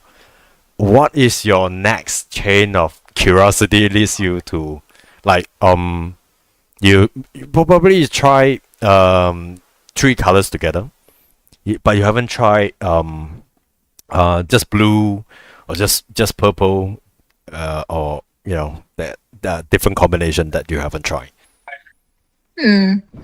Yeah, I wanna do ice wall. Okay. All right. So you slap 2 blue and a red together. Okay, then tell me, which direction are you channeling this spell? To protect the sanctuary. Okay. So how I imagine it is, you try to make a wall between the huge snake, between the snake and the bunker. Okay, roll D20 to see the magnitude of this spell.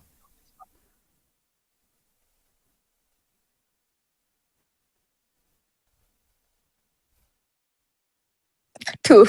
Okay. Okay, let me tell you the full version of this spell is it's basically what it called ice wall. And what it does is people who walk through it, they have to get through the obstacle. It's sort of like slow them in a way. But for 2 out of 20, you the ice are already melting the moment you channel it. So yeah, it's not very efficient per se. But you did know, like, that's what's gonna happen if you decided to do that. Okay, very quickly go back to Longfoot. What's your next reaction? I don't fucking know. I mean, I have the sort of blinding light. Am I blind? You're not blind. You were chained a moment ago. You were unchained. You grab a flying sword rather coolly. and you land on your feet. And I would say you can tell this is the sort. This is a sort of blinding light, but you just have to find a way to sort of like activate it. All right. Mm-hmm. Tell me how. Just tell me what you want to do, and probably I will help you out, like Dory did, like I did to Dory earlier. I'm a Sai warrior. I am trained in projecting my mind outwardly to affect the world. That's So right. what That's I'm right. going to try and do is I'm going to hold the sword with both hands, put it up to my like do the classic Alucard pose with the sword pointed up, and I'm gonna try and attune my mind to it so I can do the cool floating thing that Alucard does because I'm psychic. Okay, yeah, let's wait, do let's do that. So what, you are trying to launch yourself into the snake? What? No, I'm trying to first like get a hold of the sword, control Oh. it. You know. Okay, yeah. So oh, how about the chain of Belmont? What would you do with that then? Do you like hang it on your side, or do you pass it to Morlock? What class is Morlock? Warlock. Warlock. Warlock. Do you want the chain? Oh no, wait! It's your decision. Let's go with that. It's your decision. You know, it's like a snap Yeah. of this moment. Like at one moment you're unchained, and then the next you caught the sword, and then you. Okay, do you know Bloodborne? Uh-huh. Okay, so it's a moment where the chain falls down. It betrayed me, and then the sword like catches in my hand, and it's like you were there by my side all along, my guiding. As I try to activate the fucking Moonlight Greatsword. Come on, buddy, let's do it. Come on. I may be a rabbit, but I'm not gonna be a beast anymore. Oh dear. I don't know. Do you want to roll for it? Roll charm or something? Yeah, I'm using my psychic. Can I use intelligence? Well, if it's in the sense of intelligence, like you have to be book smart about it. Like you gotta I'm dig using back my your bra- memory. Okay, so since my psychic powers run off intelligence, I'm trying to use my psychic abilities to kind of like connect with the sword with my brain power, and the way my brain power works is directly based off my intelligence. Okay. Can When- I? So can I? Yeah, roll for that. Yeah, you have to Sweet. roll, right? I hope so. Yeah, yeah. That's the fun of tabletop RPGs. 8. Ooh, right. I know we had we start the game with one heroic inspiration already, and then you gave me another one, right? Or do we only start with one? You just had one. I'm afraid. Okay, Yeah. understood. Yeah. Then I am going to. Wait, let me check. Do I have anything that can help out here? How much do you need, and what do you need? I just want the sword to be my friend, alright? You know, I wanted to activate whatever the situation is. I just want to use it. It's cool, alright? Okay, maybe at this moment, let me help you out here. At this moment, you at the side of your eye, the corner of your eye, you see Lark is experiencing what you experienced a year ago when he rescued you, but only this time, all the other warrior, all the other fighting able adults are down, and they left Lark. One zombie on his right and another on his left.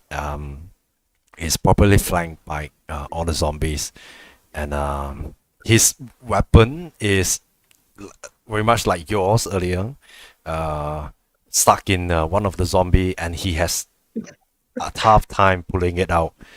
You are so far away. You are so far I'm away sorry. from. Yeah. We established that his weapon was a tree trunk, so it's just an entire. Wait, is he still using the tree trunk? It's really funny. Was he still? No, no way. We established earlier that his weapon was a tree. So as What? you said, there's an entire tree stuck in the zombie. It's a fat zombie. What can I say? It's a really big zombie. It's a really big zombie. Yeah, really big zombie. I would say. It ate a lot of brains in zombie. Yeah. Oh gosh, I'm kind of going for a moment there, but yeah. You are almost like hopeless and stuff. There's like no way to it. You kind of pray. Do you pray at all? Sure. Your character, yeah. Okay, give me something. What? How do you pray at this very moment? Longfoot was never a pious individual. They believed in the power of their mind and their body, and for the most part, it worked. But at this moment, those abilities don't seem that useful right now. So he just has one thing left, and so many things are racing through his mind. The only thing he can think of is, God, please, just.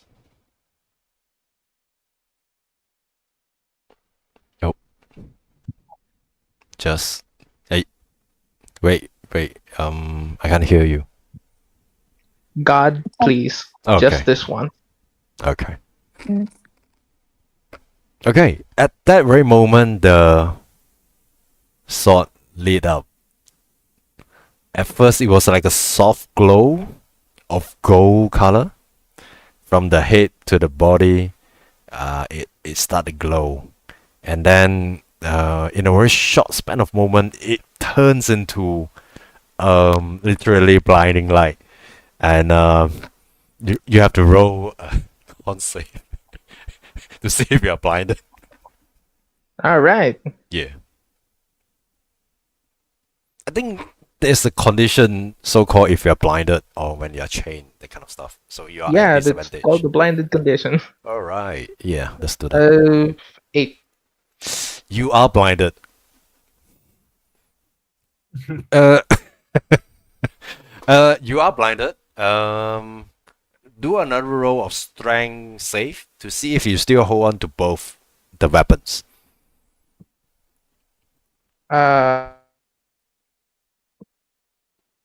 Blinded. Just Oh, Moloch, you as well to see. What was the roll again to see if you're blinded earlier? I didn't roll that one. Oh, what about Longfoot? ooh, wait. I just remembered. I just saw something. I remembered. I saw this earlier. Okay. I have this fighting style. I thought it was going to be useful because we were going to be fighting in the dark all the time, I guess. Yeah. I have this thing called blind fighting, where I have blind sight 10 feet, which means I don't need my eyes to see. Nice. I can 10 feet around me. Okay. Okay, cool. Yeah. But that would be the condition, given the condition that you are blinded, right? Yeah, I can't see anywhere beyond 10 feet. Okay. I can just 10 feet around me. Cool. But it's enough. I know the general direction, and my friend's really big. I'm not gonna miss him. That is very good. That did happen. But first of all, you are blinded.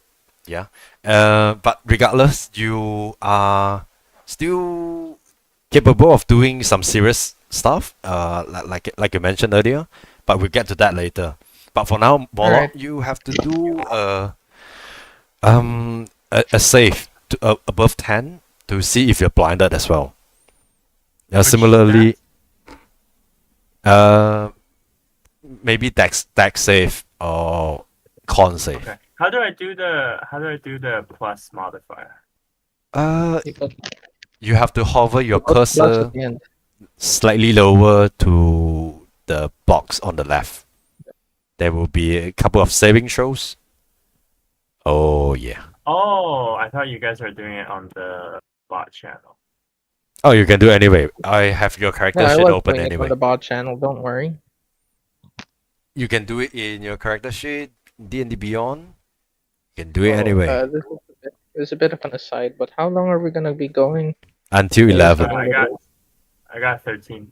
Okay. All right. 13, you are safe, and an answer to D could be another hour. Cool? All right. Alright, okay. The Dory, you have to do a deck save or con save as well. Yay!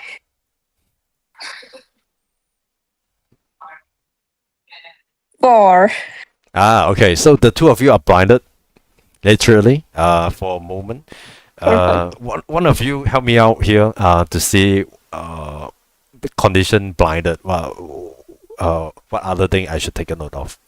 But for you, Moloch, you are safe. You managed to dodge and close your eye in time, especially when it shines the most. And you managed to grab a hold of it, Longfoot, of this blinding sword, and you feel this energy rush, this radiant energy especially rush within you, within your body, like you have never felt this justice before. Like you can slash all sort of necrotic creature that are in your way.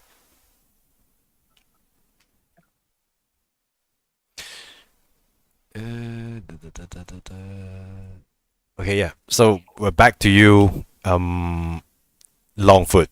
One last thing, one last turn before the snake does something.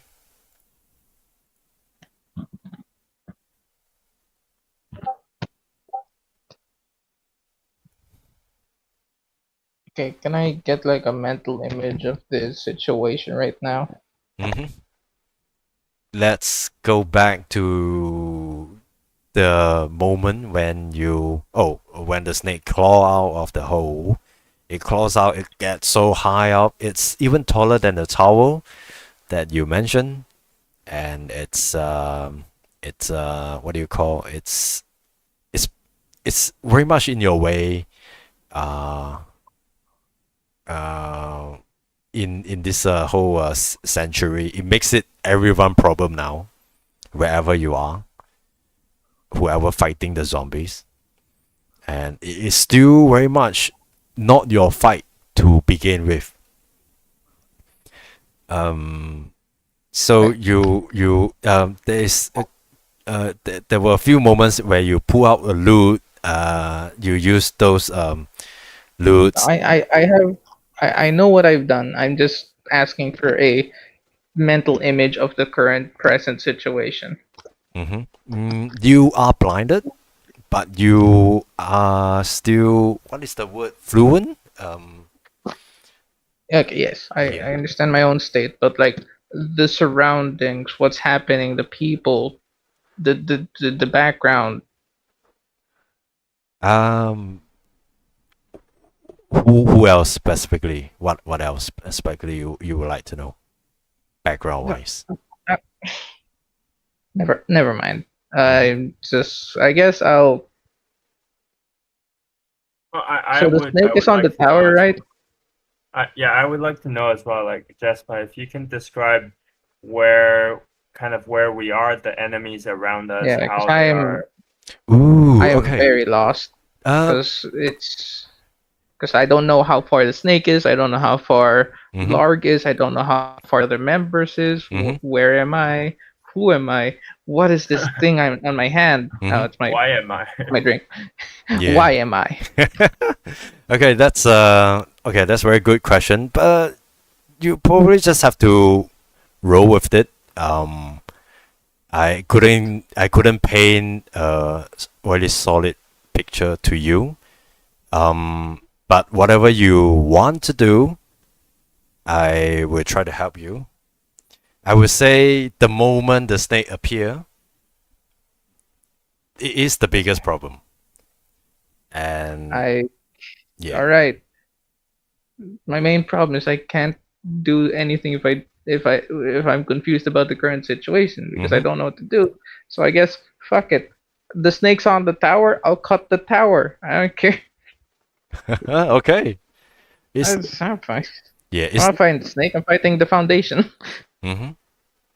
Well, you mentioned about 10 feet. You managed to get a grasp of your surrounding within the 10 feet radius, right?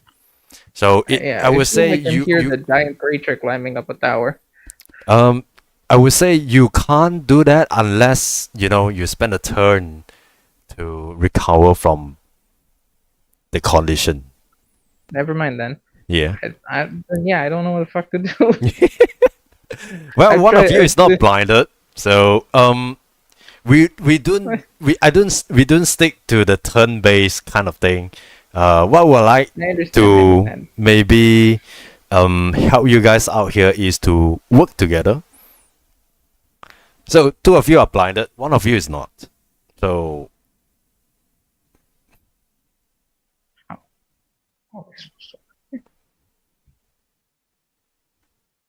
do you guys understand the situation? Like Hakamori, Shan?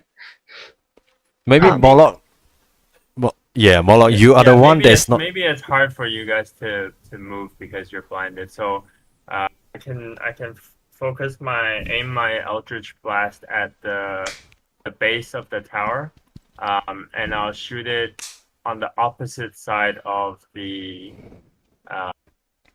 Actually, no, on the side of the hole where the enemies are coming from. So hopefully it'll fall that side. Oh, okay. So your plan is to blast this foot of tower to make it fall and land on the snake. Yeah. Okay, cool. So I would say this whole situation, this confusing situation is very realistic, especially when you're blinded. You have no grasp of your surrounding per se. You have one moment you see stuff and then the next you don't. And now Moloch, the only one with a clear vision right now, is doing this blast at the foot. So let's do a couple of roll. Let's do the roll. Moloch, let's roll Eldritch Blast. So it would be, let me see. Let's see, target of 10. If you do that, you hit it. I need to. Okay, so I'll do a roll and then +3.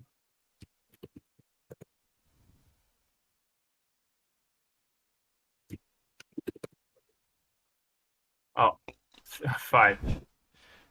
Okay, you don't hit it, I'm gonna say. So what it does is you miss and it shot somewhere and yeah.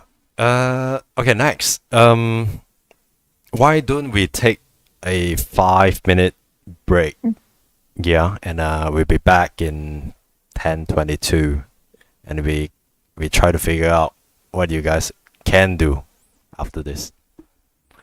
All right.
Hey.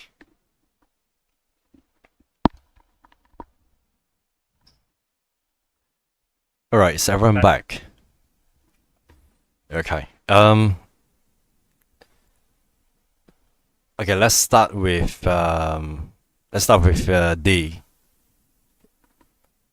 Ask me anything. Ask me a question of the whole situation that you would like to have some clarification on to help you tell the story of your character of going forward in this fight.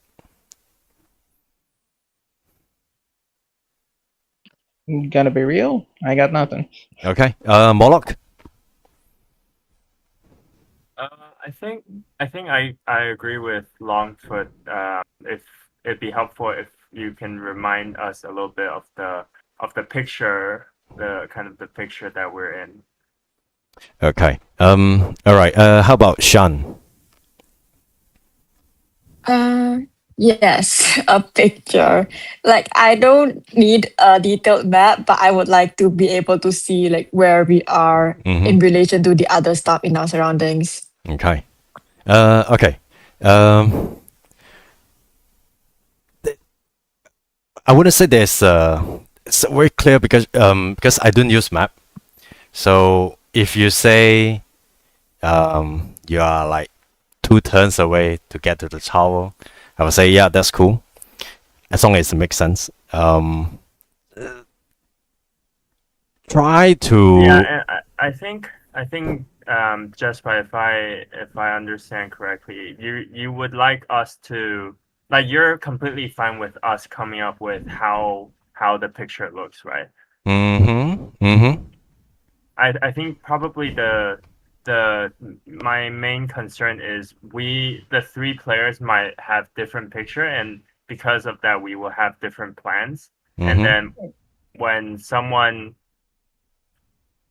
gives additional detail, it might be different. So it's good if the DM can come up with some details that we all share together.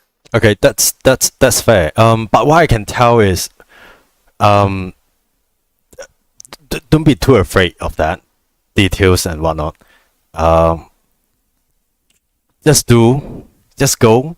I mean, this is a game after all, and it's virtual, so nothing's gonna happen if it's wrong. Yeah. If you're afraid of this, why not you one step at a time? Let's go with that. So let me give you like the current situation. It's after a turn.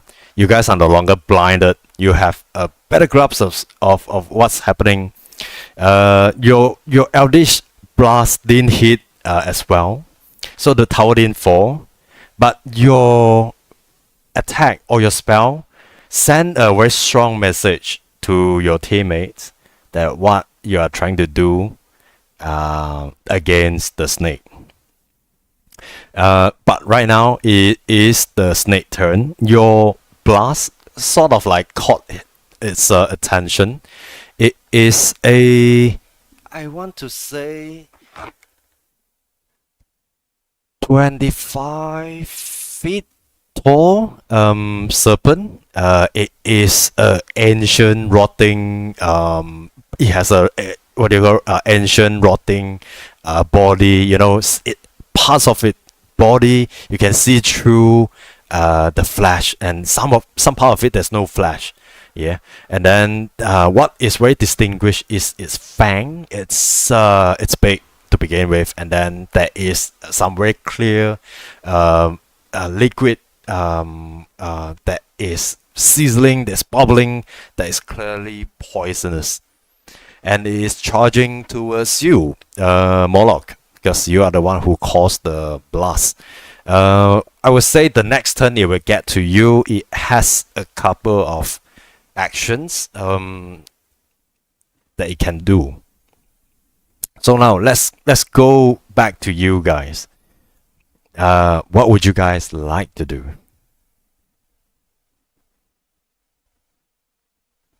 Oh, so I made the ice wall in my previous turn. And it didn't Am I work. next to it? Okay. If I do deafening task, Mm-hmm. will we go deaf in Well, addition to blind? ooh. Um, Just a clarification. no, you wouldn't go deaf.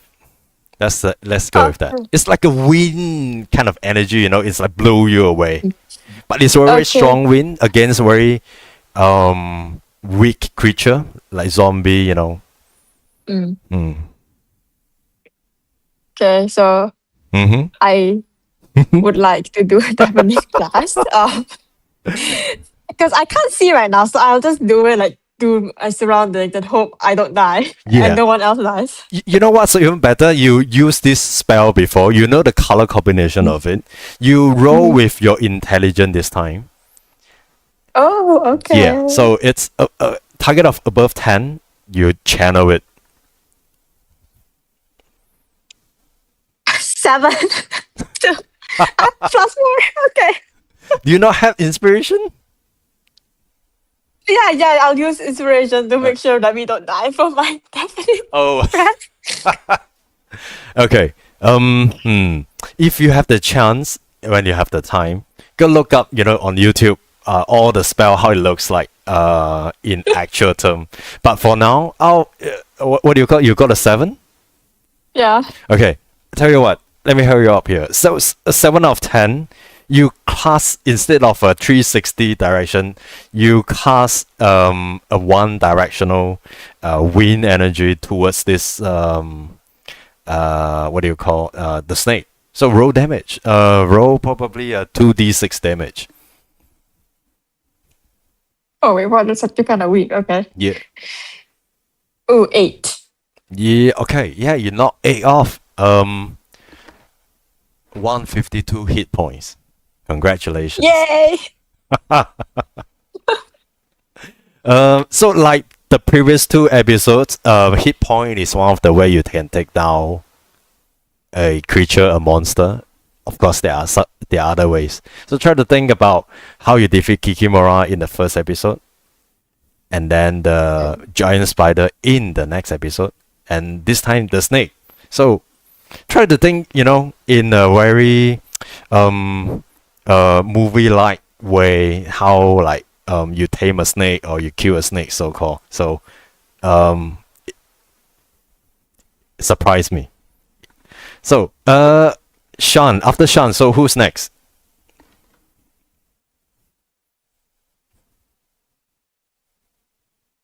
Should be Longfoot because I just finished my round. Okay, yeah, let's go with Longfoot.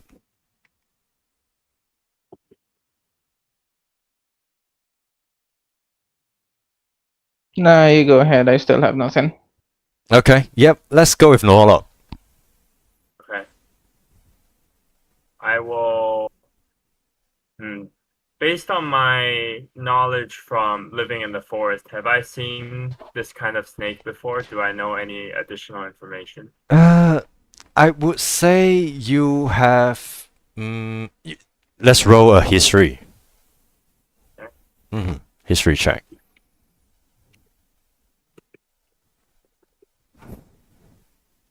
Oh, that's not good.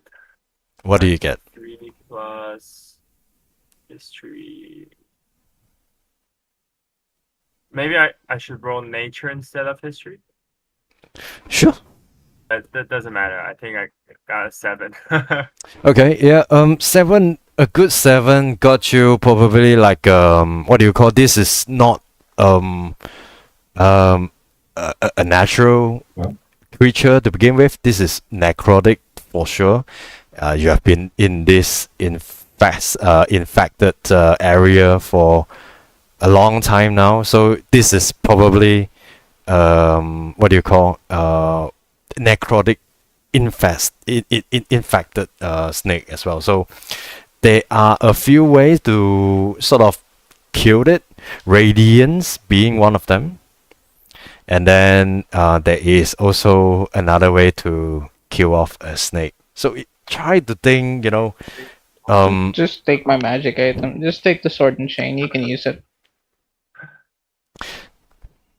Okay, I'll take the chain, but I need to attune to the chain, right? I can't use it right away. Which one? The chain or the sword? Yeah, the chain. Ooh, okay, yeah. So, very much like how he did it earlier. So this is something. This is not your regular weapon choice. Unless you tell me, some part of your past you have wielded a chain weapon before, then I would say you are fluent in this. But otherwise, you have to roll a dexterity check to see if you can, manage to kung fu your way using this chain. Okay, I'll roll a dex check. 11 plus 2, 13. Ooh, okay, cool. You definitely will it better than Longfoot did. You know how in you have you watched Casanova? Vania?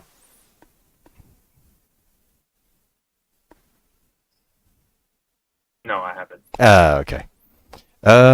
Well, there's a certain style and way for them to wield this chain as a weapon, and you can sort of like kick it into sort of like a bullet per se, if you get what I mean, and it can hit like bullseye to your enemy or to your target.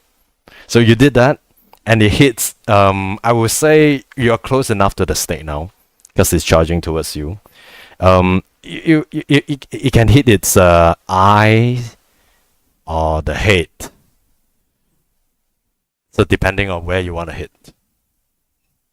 I want to hit the. Can I try to wrap it around the fang? Oh yeah. So you try to like wrap it up and pull it. Yeah. Okay.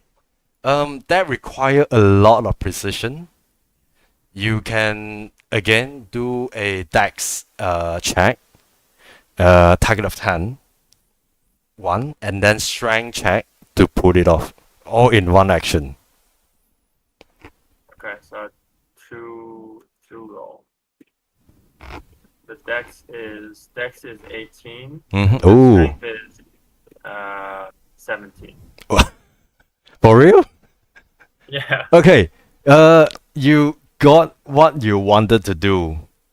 All in one action.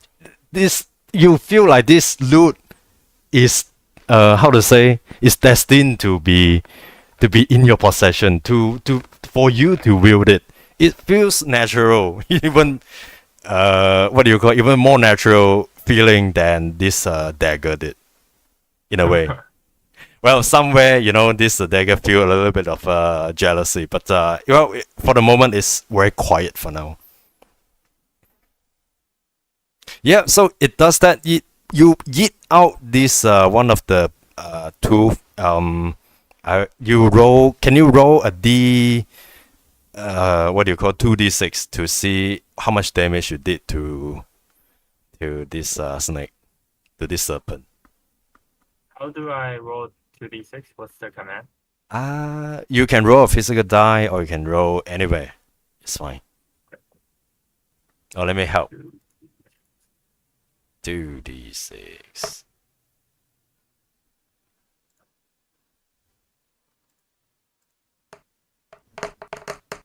Oh, Okay, you did. 9. Okay, so you knock 9 points of hit point off this serpent. It still have a whole chunk of it left. Like I would say 130 left. Easily. 144. Yeah. So it is right now, I would say it is yelling in pain, and then it gains its composure and it charges towards you. Moloch, for doing the most damage to him, to it. It does what do you call bite? It does it bite. It has has 2 bites attack. One is bite and another is constrict. So constrict, you are grappled until the grapple ends. The creature is restrained and the serpent can't constrict another target. Okay, I will do some roll. So take a look at your AC. 12. Okay. I roll a 17 plus 9, so it's 26. So Plus hit. 9. Let me roll d8. Where are you? 6, 8, 6, 8, and 7. So I got a 21. 21 damage? Yeah. Holy shit. How much is your hit point? 33. Roll a d4. 12 left.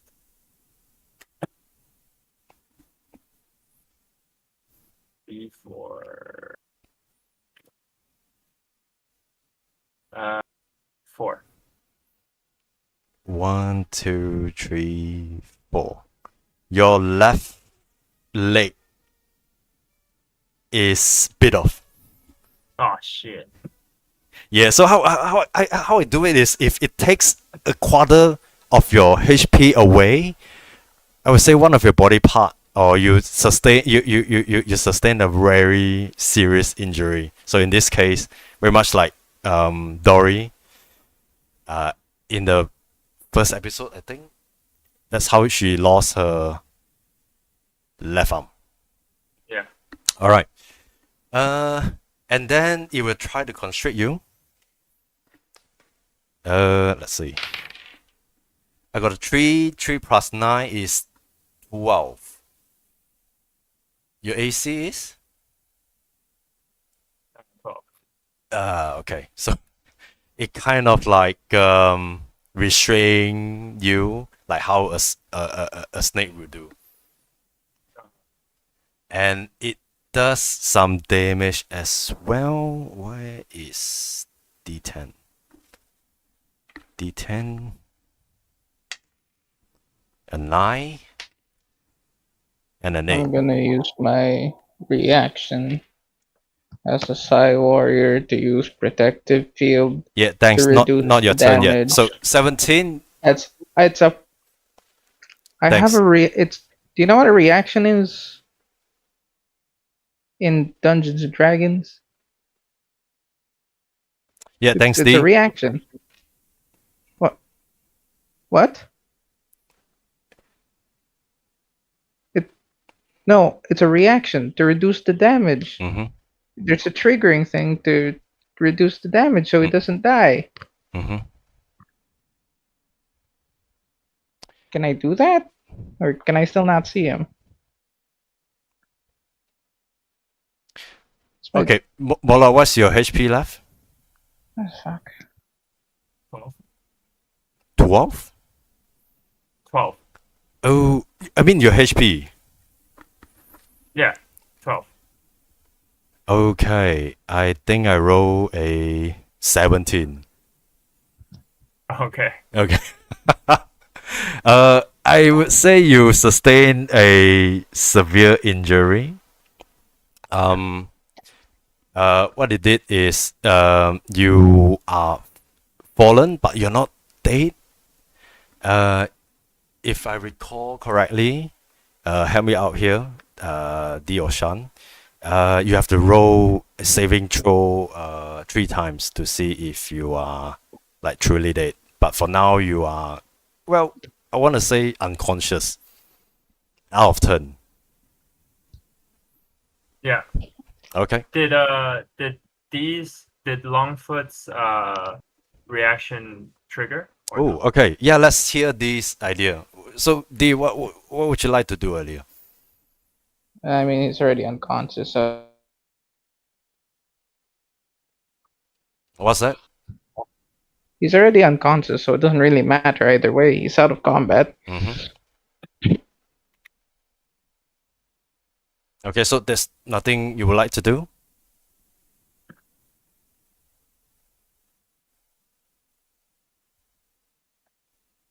No. Okay. All right. Sean, you have all this like in front of you, happening of you. It's really deadly. What do you call from all this action? What is your first reaction?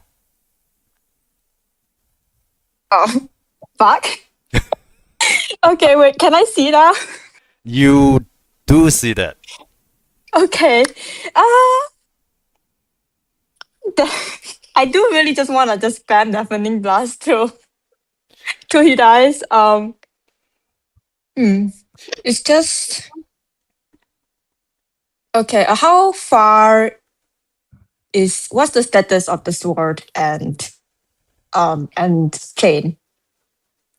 I would say the sword, the chain was taken by Moloch, and he wielded it pretty well. It pulls off a tooth from the serpent, like it was the whole, it was smooth.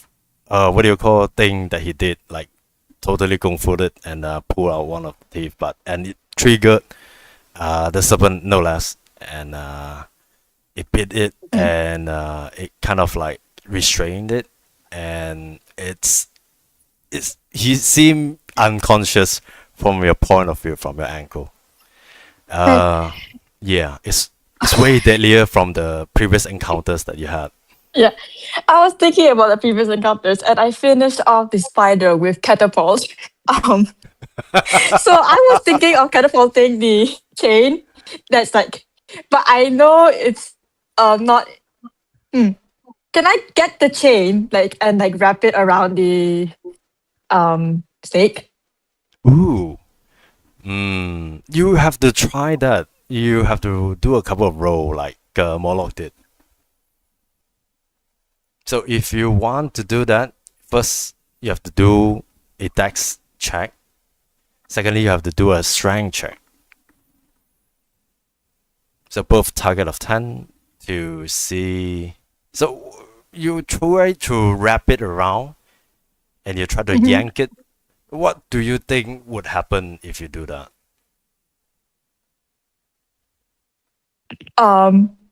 That's a good question, man. Like restrict the movement, like make it trap it.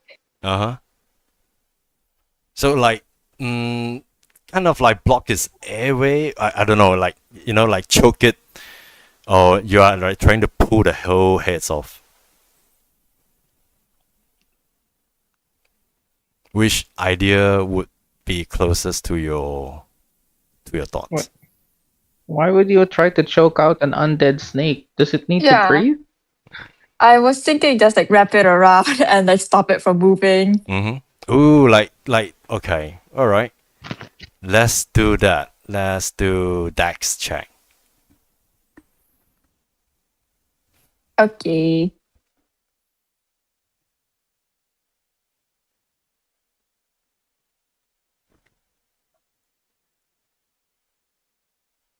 Seven again. Okay. So you were not as good, I would say, with the chain. It didn't move like Moloch did it earlier.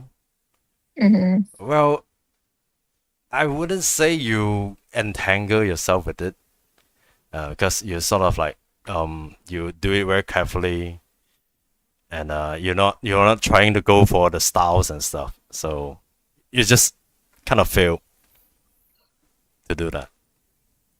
Okay. Yeah, I would say you still have another chance to do something else if you would like to. Okay.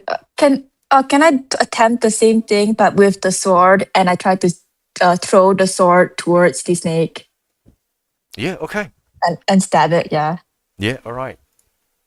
So again, I think this would be the dex check. So Okay. it's target of 10 as well.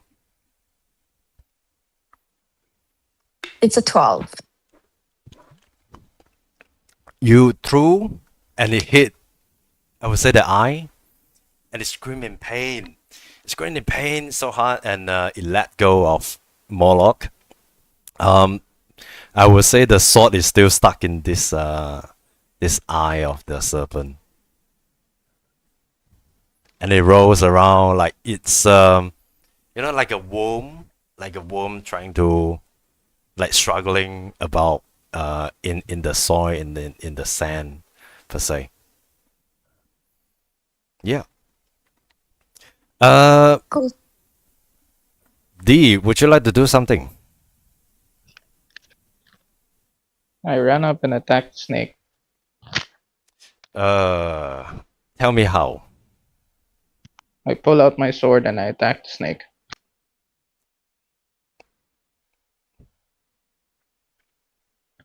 Short sword, I Yeah, guess. okay, yeah. Roll. Yeah, roll to see if you hit. Alright.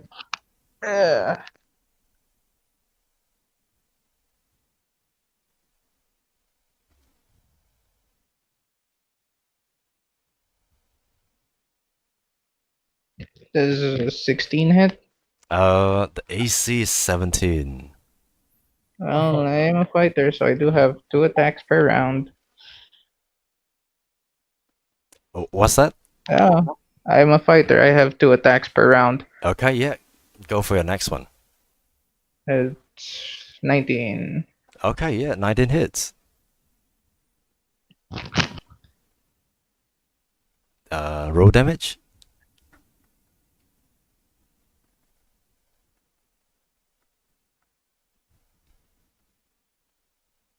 Ten damage. 10. Okay, that's great. That's not 10 off 130. I would say 120 left. Yeah. So you guys are in the middle of a fight here. Obviously this will go on for a while. I'd like to take this opportunity to take a pause, and we'll pick this up, in the next episode. Yeah. We'll see what do you call how this goes, and I will let you all know in the group chat later on. Yep. Sure. So thanks. That's all from me. Thanks for playing. I'll see you guys in the next one. Thanks, guys. Bye now. Good night. Bye-bye. Good night.